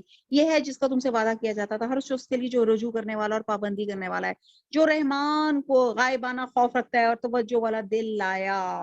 قلب منیب، تم اس جنت میں سلامتی کے ساتھ داخل ہو جاؤ، اور یہ ہمیشہ رہنے کا دن ہے، یہ وہاں جو چاہیں گے انہی کا ہے، بلکہ ہمارے پاس اور بھی زیادہ ہے۔ ان سے پہلے بھی ہم نے بہت سی امتوں کو ہلاک کر چکے جو ان سے طاقت میں بہت زیادہ تھے، اور شہروں میں ڈھونڈتے ہی رہ گئے، کوئی بھاگنے کا ٹھکانہ ہے؟ اس میں سے ہر صاحب دل کے لیے عبرت، اور اس کے لیے جو دل سے متوجہ ہو کے کان لگائے اور حاضر ہو۔ یقیناً ہم نے آسمان اور زمین میں جو کچھ اس کے درمیان میں سب کو صرف 6 دن میں پیدا کیا، اور ہمیں تکان نے چھوا تک نہیں۔ اللہ تعالیٰ کہہ رہے ہیں کہ اللہ تعالیٰ کو ذرا فٹیگ نہیں ہوگی۔ بس ہم تو ایک موبائل سارا دن گھومتے ہیں نا تو ہمارے ہاتھ تھک جاتے ہیں، بھائی میں نے موبائل پکڑی رکھا سارا دن۔ بس یہ جو کہتے ہیں آپ اس پہ صبر کریں، اپنے رب کی تسبیح تعریف کے ساتھ بیان کریں، سورج نکلنے سے پہلے بھی اور سورج غروب ہونے سے پہلے بھی، اور رات کے کسی وقت بھی تسبیح کریں، اور نماز کے بعد بھی، اور سن رکھیں جس دن ایک پکارنے والا قریب ہی کی جگہ سے پکارے گا۔ یہ اللہ کی تسبیح ہے، اور بعد میں سے وہ تسبیحات مراد ہیں جس کی پڑھنے کی نبی صلی اللہ علیہ وسلم نے تاکید کی ہے۔ حضرت ابو ہریرہ سے روایت ہے کہ غریب مہاجرین حضور صلی اللہ علیہ وسلم کی خدمت میں حاضر ہوئے اور عرض کیا، یا رسول اللہ، مالدار لوگ تو بڑے درجے لوٹ گئے۔ حضور نے فرمایا کیا ہوا؟ انہوں نے عرض کیا، وہ نمازیں پڑھتے ہیں، ہم بھی پڑھتے ہیں، وہ روزے رکھتے ہیں جیسے ہم رکھتے ہیں، مگر وہ صدقہ کرتے ہیں ہم نہیں کر سکتے، وہ غلام آزاد کر سکتے ہیں ہم نہیں کر سکتے۔ تو حضور صلی اللہ علیہ وسلم نے فرمایا، میں تمہیں ایک ایسی چیز بتاؤں، تم اگر اس کو کر لو تو دوسروں سے بازی لے جاؤ، بجز ان کے جو وہی عمل کریں جو تم کرو گے۔ وہ عمل یہ ہے کہ ہر نماز کے بعد 33 ٹائمز سبحان اللہ، الحمدللہ اور اللہ اکبر کہہ لیا کرو۔ اور کچھ مدت کے بعد انہوں نے عرض کیا کہ ہمارے مالدار بھائیوں نے بھی بات سن لیا اور وہ بھی عمل کرنے لگے ہیں۔ تو پھر آپ نے فرمایا، ذالک فضل اللہ یؤتی من یشاء، یعنی کہ اللہ کا فضل ہے، جس کو چاہتا ہے وہ عطا فرماتا ہے۔ اور جنت میں سب سے بڑا جو تحفہ ہے نا وہ اللہ کا دیدار ہے۔ اب یہاں پہ کہ ایک پکارنے والا قریب کی جگہ سے پکارے گا، جس روز اس تن و تیز چیز کو یقین کے ساتھ سن لیں گے وہ سور کی آواز، یہ دن ہوگا نکلنے کا، ہم ہی جلاتے ہیں ہم ہی مارتے ہیں اور ہماری طرف لوٹ کر پھر آنا ہے۔ جس دن زمین پھٹ جائے گی یہ دوڑتے ہوئے نکل پڑیں گے، جمع کر لینا ہم پر بہت ہی آسان ہے، یہ جو کچھ کہہ رہے ہیں ہم بخوبی جانتے ہیں، آپ ان پہ جبر کرنے والے نہیں، آپ قرآن کے ساتھ انہیں سمجھاتے رہے جو میرے وعید ڈراوے کے وعدوں سے ڈرتے ہیں۔ اعوذ باللہ من الشیطان الرجیم، بسم اللہ الرحمن الرحیم۔ زاریات، سورہ زاریات، اس کی زاریات کا پہلے ہی جملے میں اس کا سورت کا نام آ رہا ہے۔ اعوذ باللہ من الشیطان الرجیم، بسم اللہ الرحمن الرحیم۔ والزاریات ذروا فالحاملات وقرا، زاریات ہوتا ہے قسم ہے بکھیرنے والیوں کی اڑا کر، بکھیرنے والے کی، اور پھر اٹھانے والیوں بوجھ کو، پھر چلنے والیاں نرمی سے، پھر کام کو تقسیم کرنے والیاں، یقین مانو کہ تم سے جو وعدے کیے جاتے ہیں سب سچے ہیں۔ اب یہاں سے اور پھر اٹھانے والیاں، یعنی کہ وقر ہر وہ بوجھ جس کو جاندار لے کے چل رہا ہے، یعنی کہ وہ ہوائیں جو بادلوں کو اٹھائے ہوئے جا رہی ہیں۔ اب یہاں پہ ہواؤں کی اقسام بیان کی جا رہی ہیں، اور پھر آگے جا رہا ہے کہ مقسمات سے مراد وہ فرشتے ہیں جو کاموں کو تقسیم کرتے ہیں، کوئی رحمت کا فرشتہ، کوئی عذاب کا فرشتہ، اور کچھ اسکالرز نے اس سے بھی مراد ہوائیں لی ہیں، اور ان تمام کو ہواؤں کی صفت ہی بیان کیا گیا ہے۔ یقین مانو کہ تم سے جو وعدے کیے جاتے ہیں سب سچے ہیں، بے شک انصاف کرنے والا ہے۔ قسم ہے راہوں والے آسمان کی، یقیناً تم مختلف بات میں پڑے ہوئے ہو، اس سے وہی باز رکھا جاتا ہے جو پھیر دیا گیا ہے۔ بے سنت باتیں کرنے والے غالط کر دیے گئے جو غفلت میں ہیں اور بھولے ہوئے ہیں، پوچھتے ہیں کہ یوم جزا کب ہوگا؟ ہاں یہ وہ دن ہے کہ یہ آگ پہ الٹے سیدھے پڑیں گے، اپنی یعنی کہ باربی کیوں ہوگا ان کا، اپنی فتنہ پردازی کا مزہ چکھو، یہی ہے جس کی تم جلدی مچا رہے ہو۔ بے شک تقوی والے لوگ بہشت اور چشموں میں ہوں گے، ان کے رب نے جو کچھ انہیں عطا فرمایا اسے لے رہے ہوں گے۔ وہ تو اس سے پہلے ہی نیکوکار تھے، وہ رات کو بہت کم سویا کرتے تھے اور وقت سحر استغفار کیا کرتے تھے۔ حدیث میں آتا ہے جب رات کا آخری تہائی حصہ باقی رہ جاتا ہے تو اللہ آسمان دنیا پہ نزول فرماتا ہے اور ندا دیتا ہے، کوئی توبہ کرنے والا ہے کہ میں اس کی توبہ قبول کروں، کوئی بخشش مانگنے والا ہے کہ میں اسے بخش دوں، کوئی سائل ہے کہ میں اس کے سوال کو پورا کروں، یہاں تک کہ فجر طلوع ہو جاتی ہے۔ اب یہ رمضان میں اور نان رمضان، یعنی کہ اللہ تعالیٰ فجر تہجد کے وقت آسمان دنیا پہ نمودار ہوتے ہیں، اور دس از دا بیسٹ ٹائم کہ آپ اللہ سے اپنی منوانے کے لیے آپ اللہ تعالیٰ سے دعائیں کر سکتے ہیں۔ یہ اللہ کا ایمرجنسی نمبر ہے جس میں اللہ تعالیٰ فوراً رسپونڈ کرتے ہیں۔ آیت نمبر 19، اور ان کے مال میں مانگنے والوں کا اور سوال سے بچنے والوں کا حق ہے، اور یقین والوں کے لیے تو زمین میں بہت سی نشانیاں ہیں، خود تمہاری ذات میں بھی، تو کیا تم دیکھتے نہیں؟ اور تمہاری روزی اور جو تم سے وعدہ کیا جاتا ہے سب آسمان میں ہے۔ آسمان و زمین کے پروردگار کی قسم، یہ بالکل برحق ہے، ایسا ہی جیسے تم باتیں کرتے ہو۔ کہ تجھے ابراہیم کے معزز مہمانوں کی خبر بھی پہنچی، یعنی کہ جب وہ فرشتے لڑکوں کی شکلوں میں آئے تھے، اور جب ان کے ہاں آئے تو سلام کیا، ابراہیم نے جواب سلام دیا اور کہا یہ تو اجنبی لوگ ہیں، پھر چپ چاپ جلدی جلدی اپنے گھر والوں کی طرف گئے اور ایک فربا بچڑے کا گوشت لائے، یعنی کہ فوراً انٹرٹین کیا جب انہوں نے کہا کہ ان کے گھر مہمان آئے ہیں، اور اسے ان کے پاس رکھا اور کہا آپ کھاتے کیوں نہیں؟ پھر تو دل ہی دل میں ان سے خوف زدہ ہو گئے، جسے پتہ چلتا ہے کہ نبیوں کو غیب کا علم نہیں تھا، ان کو نہیں پتا تھا کہ یہ جو فرشتے ہیں یہ لڑکوں کی شکل میں آئے اور یہ کچھ کھانا نہیں کھا سکتے۔ اب فرشتوں نے کہا، انہوں نے کہا آپ خوف نہ کیجئے، انہوں نے حضرت ابراہیم کو ایک علم والے لڑکے کی بشارت دی، بس ان کی بیوی آگے بڑھی اور حیرت میں آ کے اپنے منہ پر ہاتھ مار کے کہا میں تو بڑھیا ہوں اور ساتھ ہی بانجھ۔ انہوں نے کہا ہاں تیرے پروردگار نے اسی طرح فرمایا، بے شک وہ حکیم اور علیم ہے، یعنی کہ اللہ تعالیٰ پیدائش کے ہر طریقے پہ قادر ہے۔ ایک انفرٹائل کیس تھا لیکن اللہ سبحانہ تعالیٰ عالم حکیم ہے اور علیم ہے۔ الحمدللہ جی آج 26 سپارے ختم ہو گئے۔ وما علینا الا البلاغ، سبحانک اللہم وبحمدک، نشہد ان لا الہ الا انت، نستغفرک ونتوب الیک۔ والسلام علیکم ورحمۃ اللہ وبرکاتہ۔